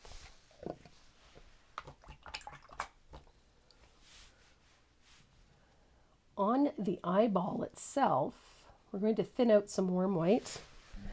And we're going to put a float just in from the edge of thinned warm white. I'll leave just a little thin line of black.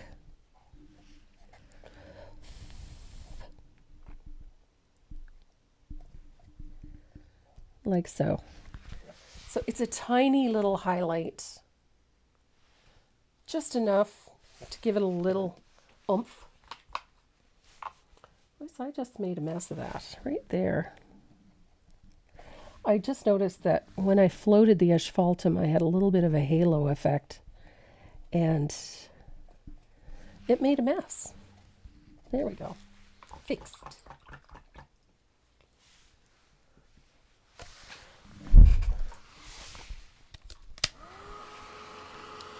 I love the technique with the drywall tape. I just think it makes such cute texture and fun texture on our little guy.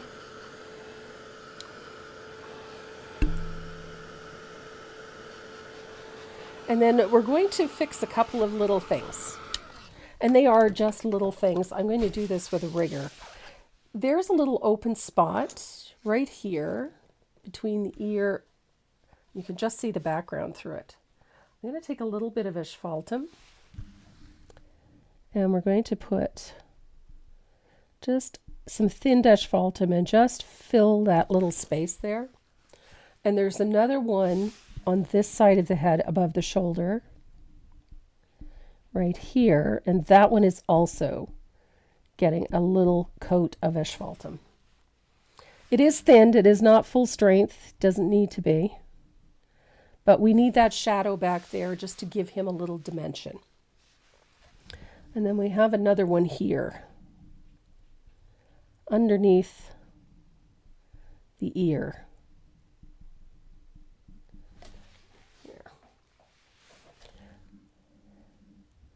These are little shadows that need to be there to give us the depth that we want. But they're so tiny, they often go unnoticed. So I'm going to dry him, and then we're going to have a little bit of fun painting daisies. Because the only thing we have left for him is just some detailing, and we're going to do that with a pen. And that will finish him quite nicely. But we need to do some daisies first. I love daisies. I think they're, especially for things like this, they're among my favorites. So we've got some daisies and we have some leaves, and the leaves are super simple. I'm using a little bit of, where did I put my colors? There they are. I'm using a little bit of a color called aloe. I've not a color I used to use much, but lately I have been gravitating towards this color quite a bit. I like that it has a cooler tone. It's darker than celery, just a little bit darker, but it has a slightly cooler tone to it that works very nicely for these leaves. So I'm going to find my round brush. There it is. And we're going to base coat these leaves with a stroke of aloe. So they're very teardrop shaped and not perfect perfect is boring.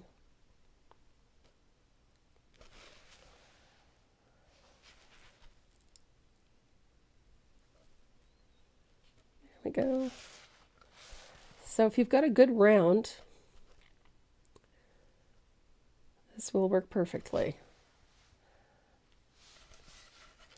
I'm a fan. I like simple leaves for things like this. There we go. Look at that.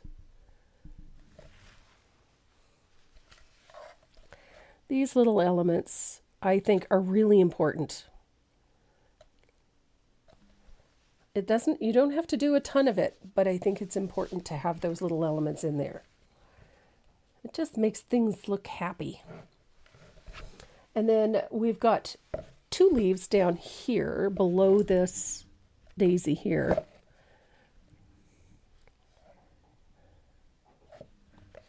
Like so.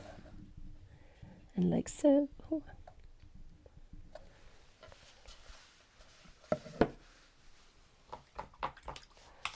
These are simple. I like simple. Simple works for me.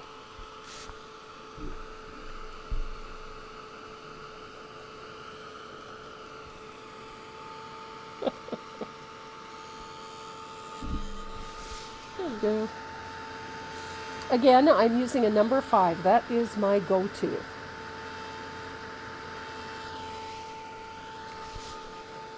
This little one is really looking quite cute.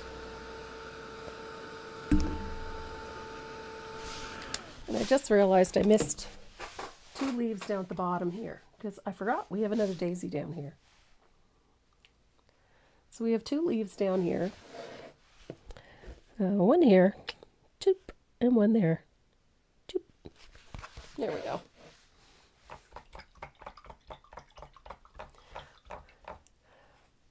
This is not a complex little bunny to paint, and you can have a lot of fun with it. I think something like this would do well at craft sales and craft, holiday sales and things like that. Because it's a simple one to paint, especially if you're doing 3 or 4 at a time, because you can do each stage one at a time, and it works pretty simply. So here we go. Coming along, I'm rather pleased. So we're going to shade with Thicket. Funny name for a color, Thicket. It is one of those very grayed out tones that I never thought about using until just recently. And it works so nicely with this green, with that aloe. It also works really nicely with desert cactus. It's such a great color. And it has a little, again, that cooler tone, I think, that works very well. So we're going to use a little bit of Thicket to shade our leaves. And again, I'm using a very simple process. We're going to paint these upside down. So the float goes down towards the point, like so, and then back up the sides.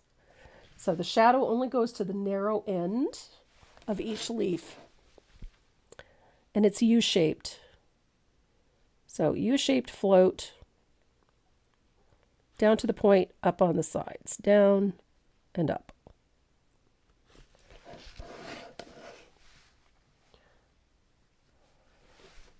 And that little shadow actually gives you the illusion that the leaf curves or bends.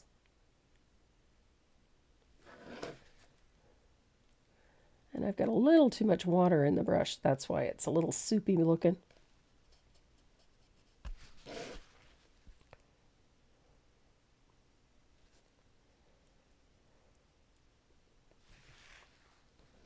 But it's a great shading color for this. It gives the leaves that cool, more of a cool feel to it instead of that high yellow. Not every leaf needs to be that brighter green. So I kind of like that darker value. It gives the leaves a richness.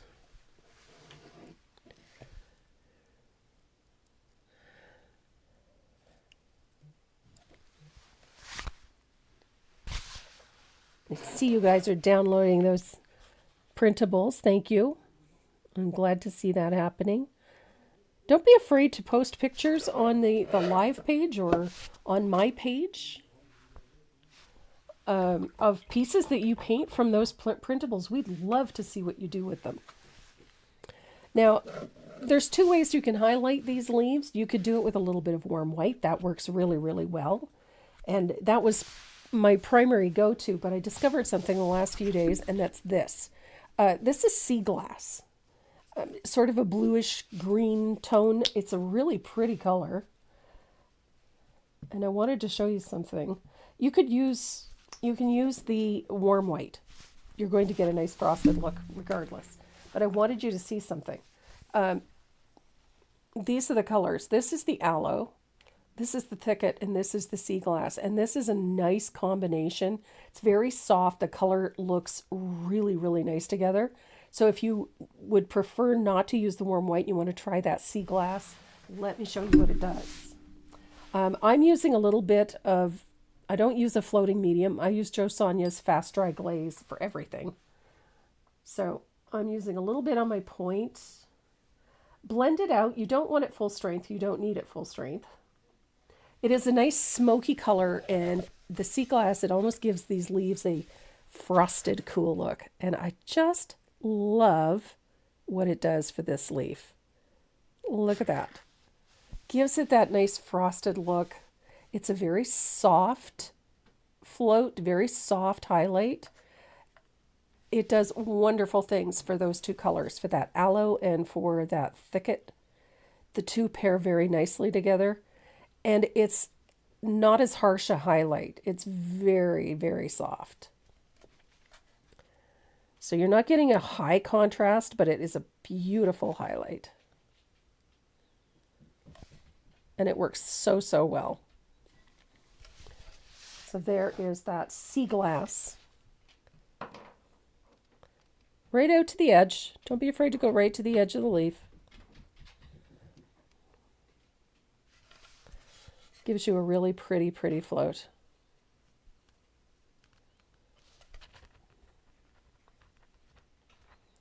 And it's a lovely highlight for that color. Look at that.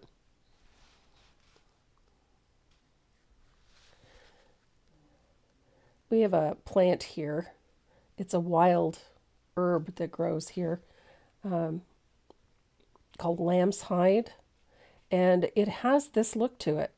And that's kind of what it reminded me of. It just has this really pretty, soft, almost frosted look to it. And that sea glass is such a nice combination.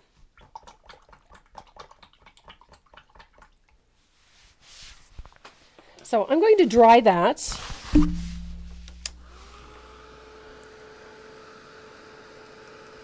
And then we're going to do our daisies. I love daisies. They're so pretty. But before I paint those daisies, I'm going to take my round brush and a little bit of asphaltum. I'm going to thin out some asphaltum because we need a darker shadow back there behind our daisies. So I'm just going to put a little wash in behind our daisies here, just to give us a better shadow back there. That's all. There we go. I'm going to dry that. We have lamb's tongue. Yes, same thing, Charmaine. Yeah, lamb's tongue, lamb's hide. Yep. There's a domestic plant called lamb's ear. Similar color, you know. It has that soft, delicate, almost fuzzy look. Yep. So I'm going to use a color called Baby Duck. I've kind of obsessed over this color recently. Baby Duck. This was a brand new color last year, and it's such a pretty yellow. But because it's a yellow, it tends to be a little on the transparent side. So I like to fill in the centers with a little bit of white first. Like so. Just so that the yellow doesn't have to compete with what's in the background. Lamb's ear, yeah, it's a pretty plant. So I'm going to dry this, and we're going to stroke in these petals on the daisies with warm white. Now I'm going to use my number 5 round for this. You could use smaller if you're more comfortable with a smaller one. And I like to start with the petals in the back. Stroke those in. Look at that. You can base coat them if you prefer, but I'm going to stroke these in.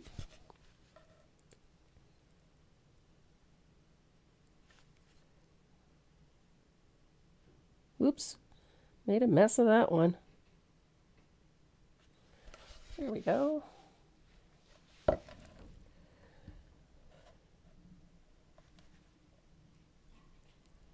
There we are. I like the brush marks. I know for years they told us to, try to do it without brush marks, but I like the brush marks. The brush marks in the paint actually create vein lines in your petals. So it works in your favor.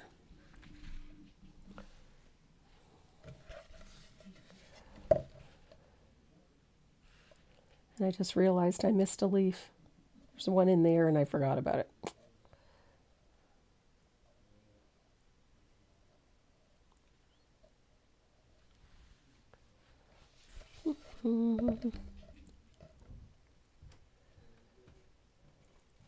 I love daisies.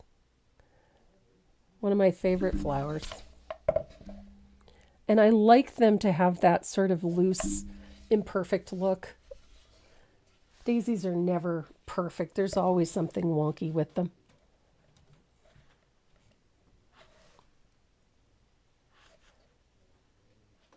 They're a wildflower. I think that's half the fun. So daisies are always so pretty. Easy peasy. And of course we got a center. And that little, there we go. So I have to quickly put in that little leaf that I forgot. It's right in here. There's just one of them.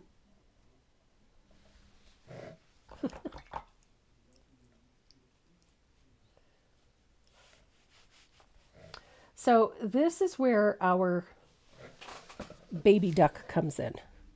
In that center, we're just going to gently stipple in a little baby duck. Like that.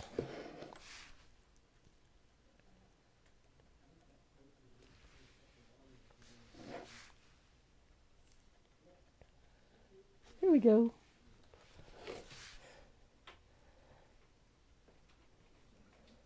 We are so close to done. We've only got a little bit left to go. Look at that. Fun little daisies. Fun. So I'm going to dry that. We're going to quickly shade them because they don't take that long. And we'll do a little bit of finishing work and the lettering and we'll be done.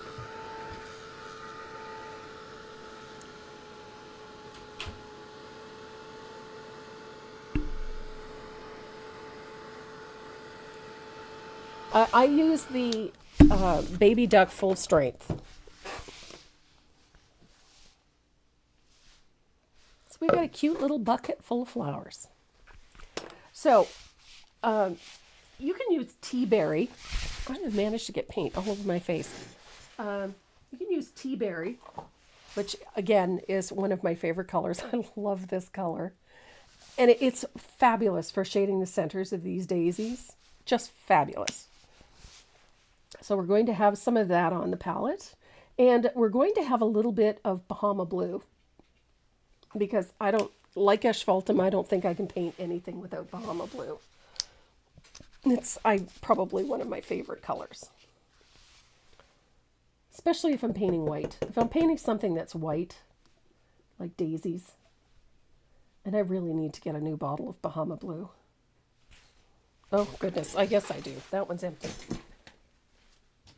Bahama Blue.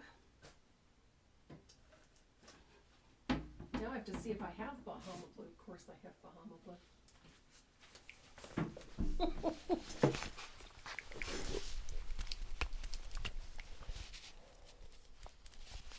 Hi, Jody. You know, it's a bunny. It shouldn't be too complex, I don't think. You could make it complex by adding a whole bunch of little details to it.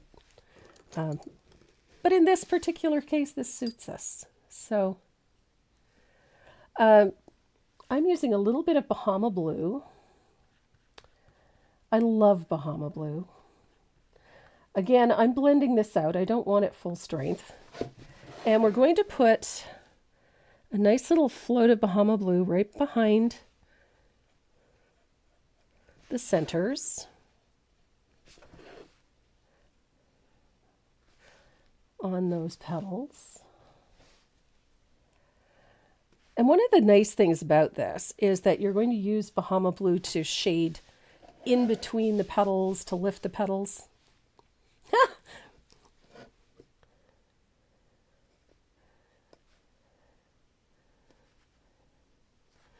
Nancy's saying hi to my hubby and to my son.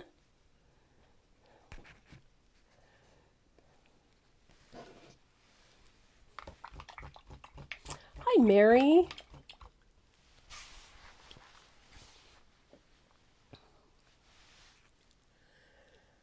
Oh, Pauline, that's very sweet. Thank you. I am feeling better.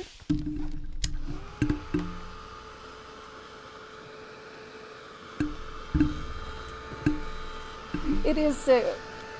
oh, you shared me? How sweet.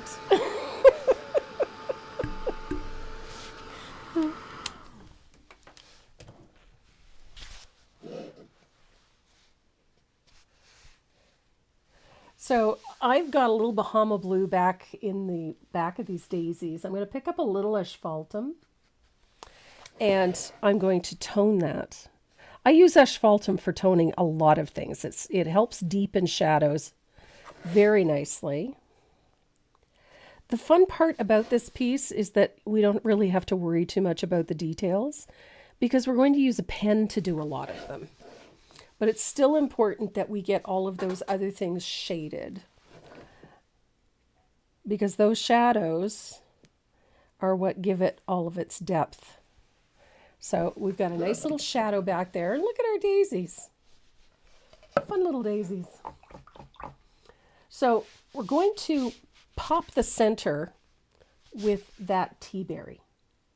I'm going to use a little float of tea berry, which is that gorgeous corally pink color. And I'm going to put a float of that right at the bottom of the center of our flower. Just like that. I love the heat that that produces. Look at the centers. They just go pop.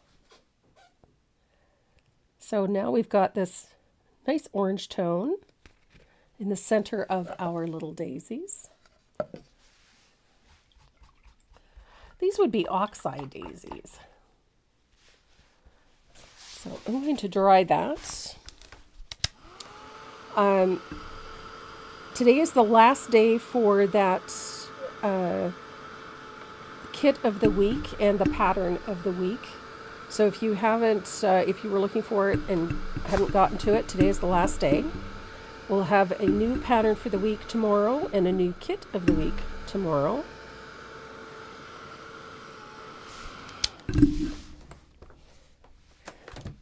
And I have a new surface and we'll have a new pattern coming up on that surface. Next week's class, I'll show you the line drawing. Maybe. Maybe I will, maybe I won't. Do I have the line drawing here? Nope, I don't. Next week's class is an addition to the Simply series. We did all of the ones with the old tin cup. We're doing another tin cup. This one is called Blueberries and Chamomile. So join us for that one. Simply Blueberries and Chamomile is the name of the piece. I am having way too much fun painting it. My breathing is much better today. They have me on some pretty heavy medication, so it has a tendency to give me the shakes. I get very wobbly, and then I shake a lot, but I am breathing better. So I was not breathing very well earlier this week. So our daisies, now we're going to add a little bit of detail to our daisies. We're going to give them some texture. And we're going to do that with a little bit of asphaltum or lamp black, either one. You can do both. And at the base of the flower over that shadow, you're going to put a few little dip dots like this. Make sure you come past the edge of the center. If you confine them all within the center, it looks very stilted and very rigid. I prefer that if you're going to do this, come out onto the petals a little bit. It looks a bit more random and it looks softer, gives the flowers a softer look. And keep the dots tiny. You don't want them really big. And not so many that they're covering up all of that orange. I just like this softer element. It just gives them a delicate look. And then we're going to do the same thing with a little bit of warm white. We're going to do the top part of the flower with the warm white. Again, make sure you bring those little dots out onto the edges of the petals. A little bit. Just like that. It just makes the center softer. Doesn't look so rigid and constructed. And just overall makes the flower look more delicate. So a little more ethereal.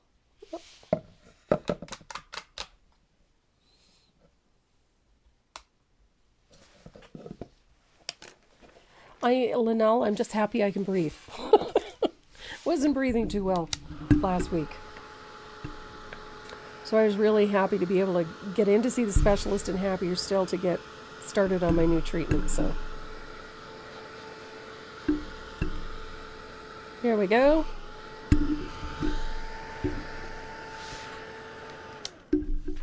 Blueberries, it just gave us a slightly different color palette. And I wanted something that was going to incorporate some other techniques now. So, and still stick with some of the things that we've been doing. So we just have detailing to do for this now. I'm going to use Thicket for my vines and tendrils and stems. So I'm going to thin that out with a little Jo Sonia.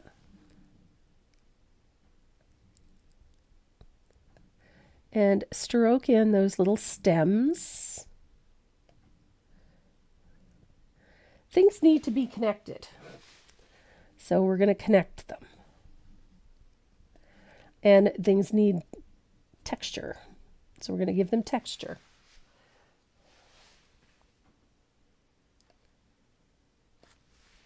There we go. And of course we have curly cues. You'll have to pardon me, my hands are shaking.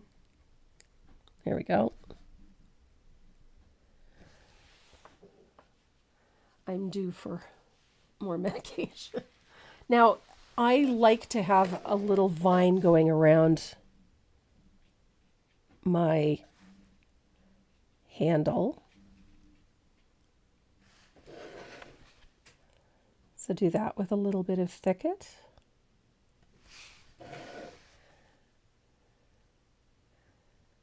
I think it just makes the handle look a little more delicate. I just like it. So we're good here. We're going to come over to the eyes of our bunny. And we're going to put a nice little dip dot on the eye to make him bright. Like so. He always seems to come alive the minute you put those little highlights in the eyes, right?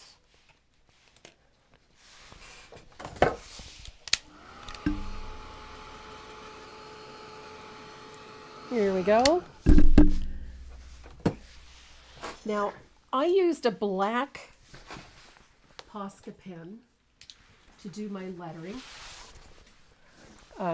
You could do it. I just chose not to use white because it doesn't show up very well on here.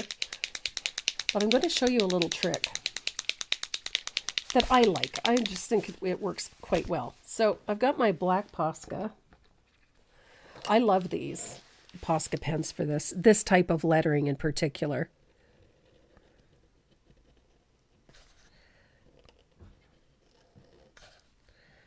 These work very, very nicely. And primarily because you can use your own handwriting too, if you want to.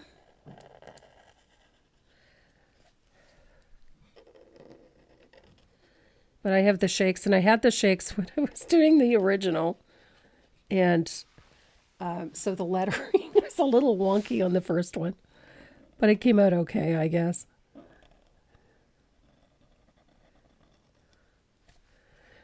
You can do this with a Sharpie. If you don't have a Posca pen, one, they're a little pricey, and two, they're not that easy to find for some. In Canada, there's not a lot of places you can get them. Omer de Serre has them. You can get some on Amazon.ca. They are a pricey marker. I will say this, they're worth it. They are worth it. So I'm going to dry that really well for a couple of reasons. Because I'm going to distress this a little bit to soften it. So I want this really good and dry before I do that. And the other thing I want to do is to soften the shading. Yeah.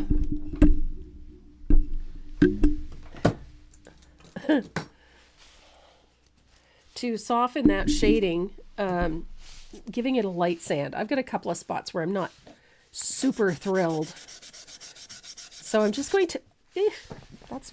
wasn't quite dry. Oops. It's not quite dry, so I better leave that alone or I'll mess it up. Oh, look at that. Little water took that off. There we go. I'm going to leave that, but giving it a light sanding softens the lettering. Can I brush varnish over a Posca pen? Yes, you can. Yes. It is an acrylic paint, so it works just fine. It's just, it takes a little longer to dry than regular acrylics. So I just wanted to make sure I gave it a minute. And then, yeah, I got black powder from the paint. That's all it was. I just want to wipe that off. There we go. Before I mess it up completely. So there's our happy Easter. So we only have a couple of little things left to do, quite honestly. And most of it is going to be done with this. I've got a 0.38 extra fine black gel pen. And I like this for detailing, and I like it particularly for the bunny because I'm going to do a little line, not a solid line. I want this a little furry. So I'm using just furry little lines all the way around the outside of my bunny. They don't have to be perfect. They don't have to be solid. But this is the effect they create. It's almost like hair. Hair or stitching, I guess, would be the best description.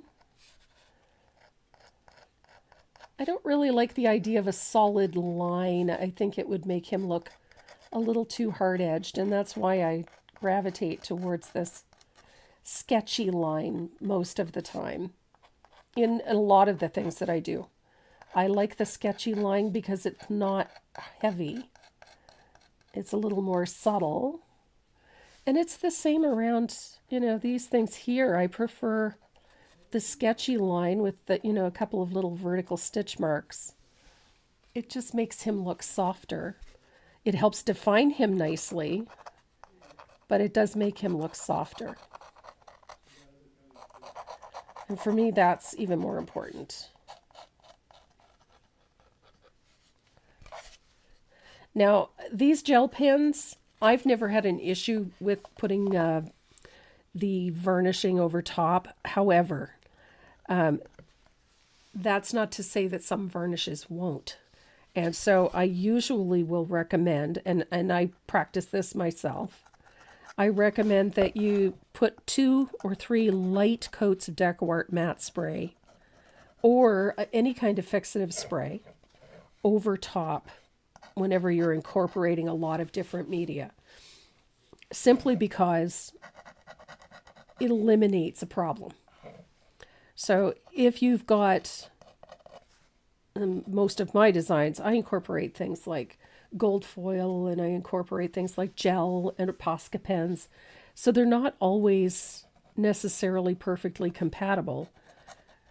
So just to avoid any potential issues, I spray everything with a couple of coats of matte spray.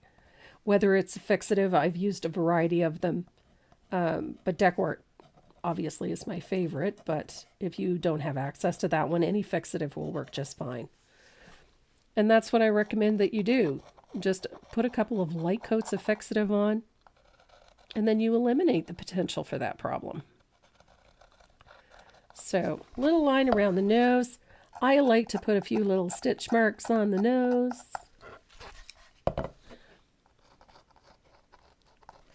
Those lines that you put in do not have to be perfect. They can be stitch marks if you want. They can be little choppy marks like I'm working here so that they look like hair, so that your bunny has a little bit of fuzz. I like the imperfections.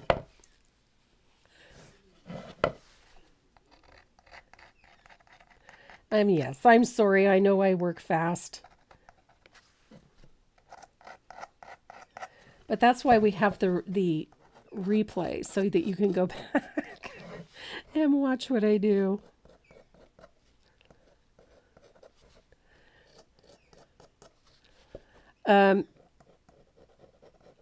We've got a lot of phone stands right now, so that's going to be one of the things that we're going to be promoting for the next few days, is the phone stand kits and the phone stands. So if I think they're still on right now. You go and check those out, and there is a coupon code on both websites. We have the Canadian website and we have the US website.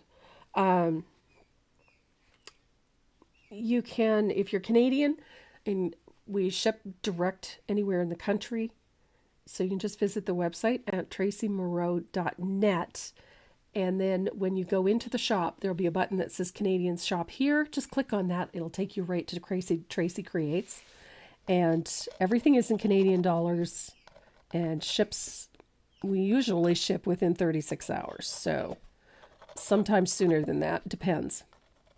So around the eyes, I like to put that little line at the edge of that shadow. Just gives him a nice little bright-eyed look. I like the stitch marks. You can use dip dots too if you like. And look at our bunny. That little fine line does wonders for this little guy. And then it's the same thing for around the petals of the flowers and around the leaves. I use a very squiggly, sketchy line to detail them. Again, it doesn't have to be perfect. It can go off the petal. It doesn't have to be directly on it. It is ultra fine. That's why I like this 0.38 pen, because I can do these fine details with this without making things look heavy or bulky. A lot of the time a black outline will do just that, makes things look heavy and hard-edged. Sandra, is this the first time you joined me? I didn't get to taste your lunch. I hope it was good.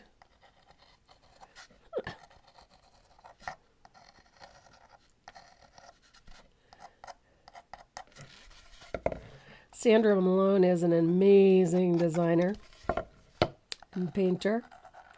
She does cool stuff. So does Deb Antonick, which reminds me, guys, if you're Canadian, Deb Antonick's got a lot of the surfaces that I use, she has on her site. So if you're in the western part of the country and don't want to pay a fortune for shipping, go and check out her surfaces. She's got beautiful surfaces. And she's making a lot of them for me, which is really nice. So I'm outlining my leaves too. I'm doing a little bit at the bottom of my bucket. This is where you get to add a whole bunch of fun stuff to this. I like the little details, all those little squiggly lines. Just enhances a lot of these painted elements without a heavy hard edge. You want to add texture to something? This is how you do it. Easy peasy.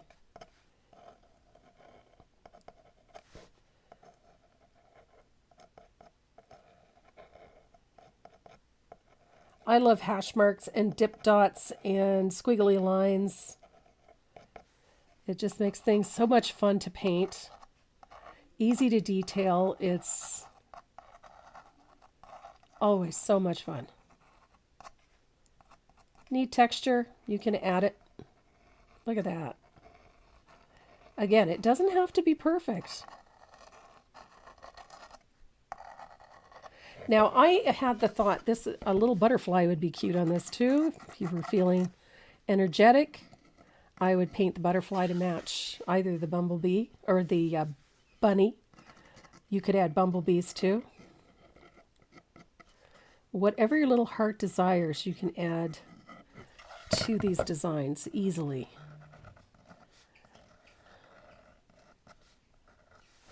And don't forget the handle. You can add a few little details to that too. And yes, Maze is playing with a squeaky toy. I had ordered her a Chuck-It bucket, and I have a feeling that she found the toys that were in it. Or ladybug. A ladybug would be super cute too. So I'm just going to add a couple more little details here and there. I've got that leaf in there I forgot to finish. I'll just quickly do that. Renee should be along any minute now to spin the wheel. He's busy playing with Maze, I think. She's upstairs right at the top of the stairs chewing on something that has a squeaker in it. Andrew George.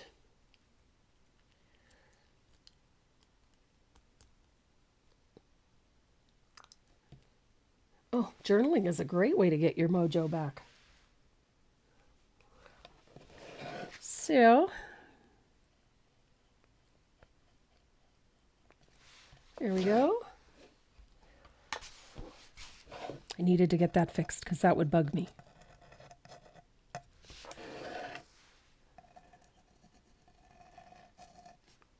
There we go. So this is the perfect time to go in and add a few little shadows here and there. One of the things that I really like, I like that depth back here. I think it's important that we put a little tabletop back there. So we do that with just a shadow in that corner. And then we can extend that shadow over here. And then deepen it. So, easy peasy.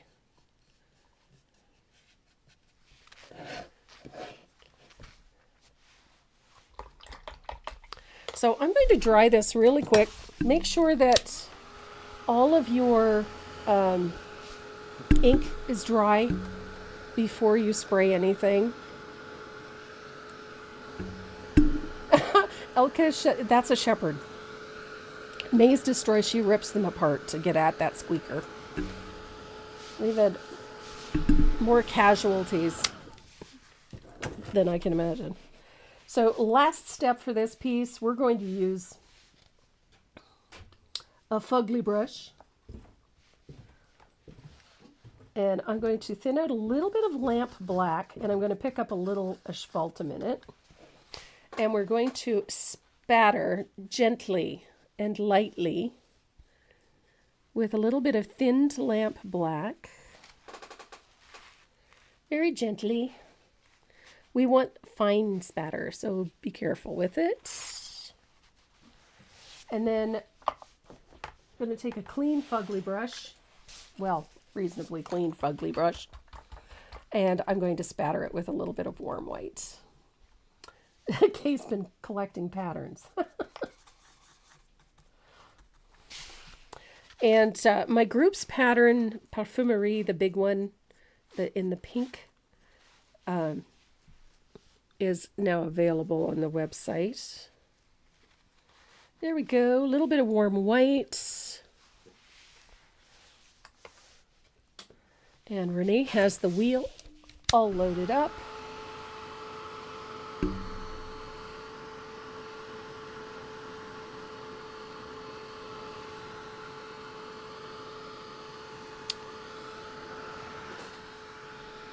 And voila.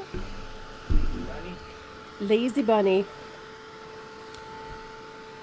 I'll make sure it's good and dry before I do this. And then last but not least,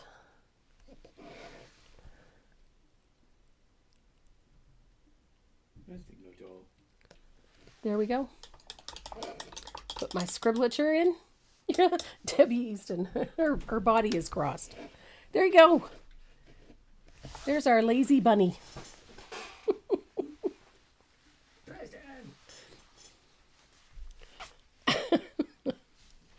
This is a really fun piece to paint. I had fun doing the original, and this one was equally as much fun. I think they're really cute, this little lazy bunny. So Renee has got everybody's names on that. Holy smokes. How many names are on there today? A lot. Okay. So Renee is going to spin the wheel and tell us our first winner. Keep in mind, we got a fun little extra gift for you guys in the giveaway today. Plus, there's a 5-brush set of Dynasty Black Gold brushes, and the first one is going to Sue Black.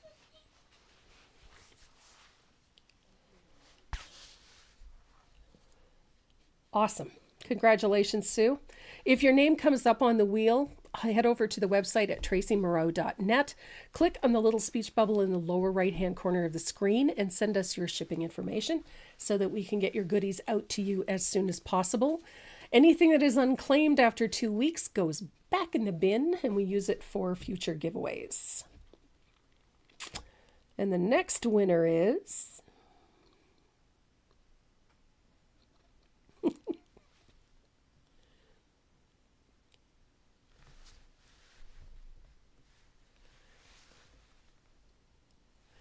Tammy Smoot.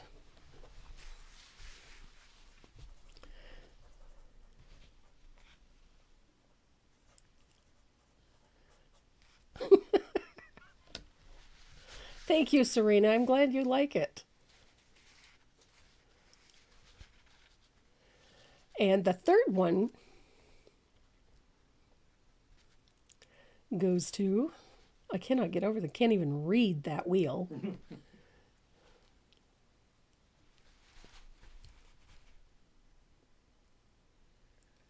Joanna Millen.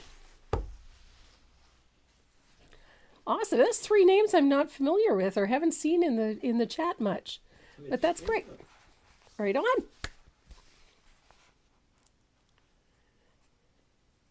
So congratulations to our 3 winners. Don't forget, head over to the website at tracymoreau.net. Click on the little speech bubble in the lower right-hand corner of the home page and send us your shipping information so we get your goodies out to you as soon as possible. And what do you think? Should we give this one away too? Then we bring up the wheel again. Yep, Renee's going to hit the wheel one more time, and the winner will take the piece that we painted today.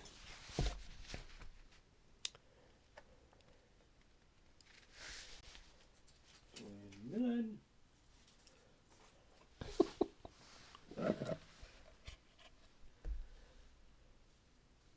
And Kathleen Brown gets the original from today's class. All right, guys, that's it for us today. Thanks so much for joining us. I love having you guys here. It's a great day when I get to sit and paint with some great people. So come and join us again right here next Saturday at the same time, and right here on my YouTube channel and on the Tracy Morrow Live Facebook page. We are going to be painting Simply Blueberries and Chamomile. So it's a fun piece that fits into the Simply series. I hope you guys will enjoy it. I'm having a great time painting it. Pattern will be available for you on Monday, and have your 8x10 canvas ready to rock and roll for next Saturday. Thank you again for joining us. We love you. Mwah. Please stay safe. And pet your dog. And pet your dog. Have a great weekend, guys.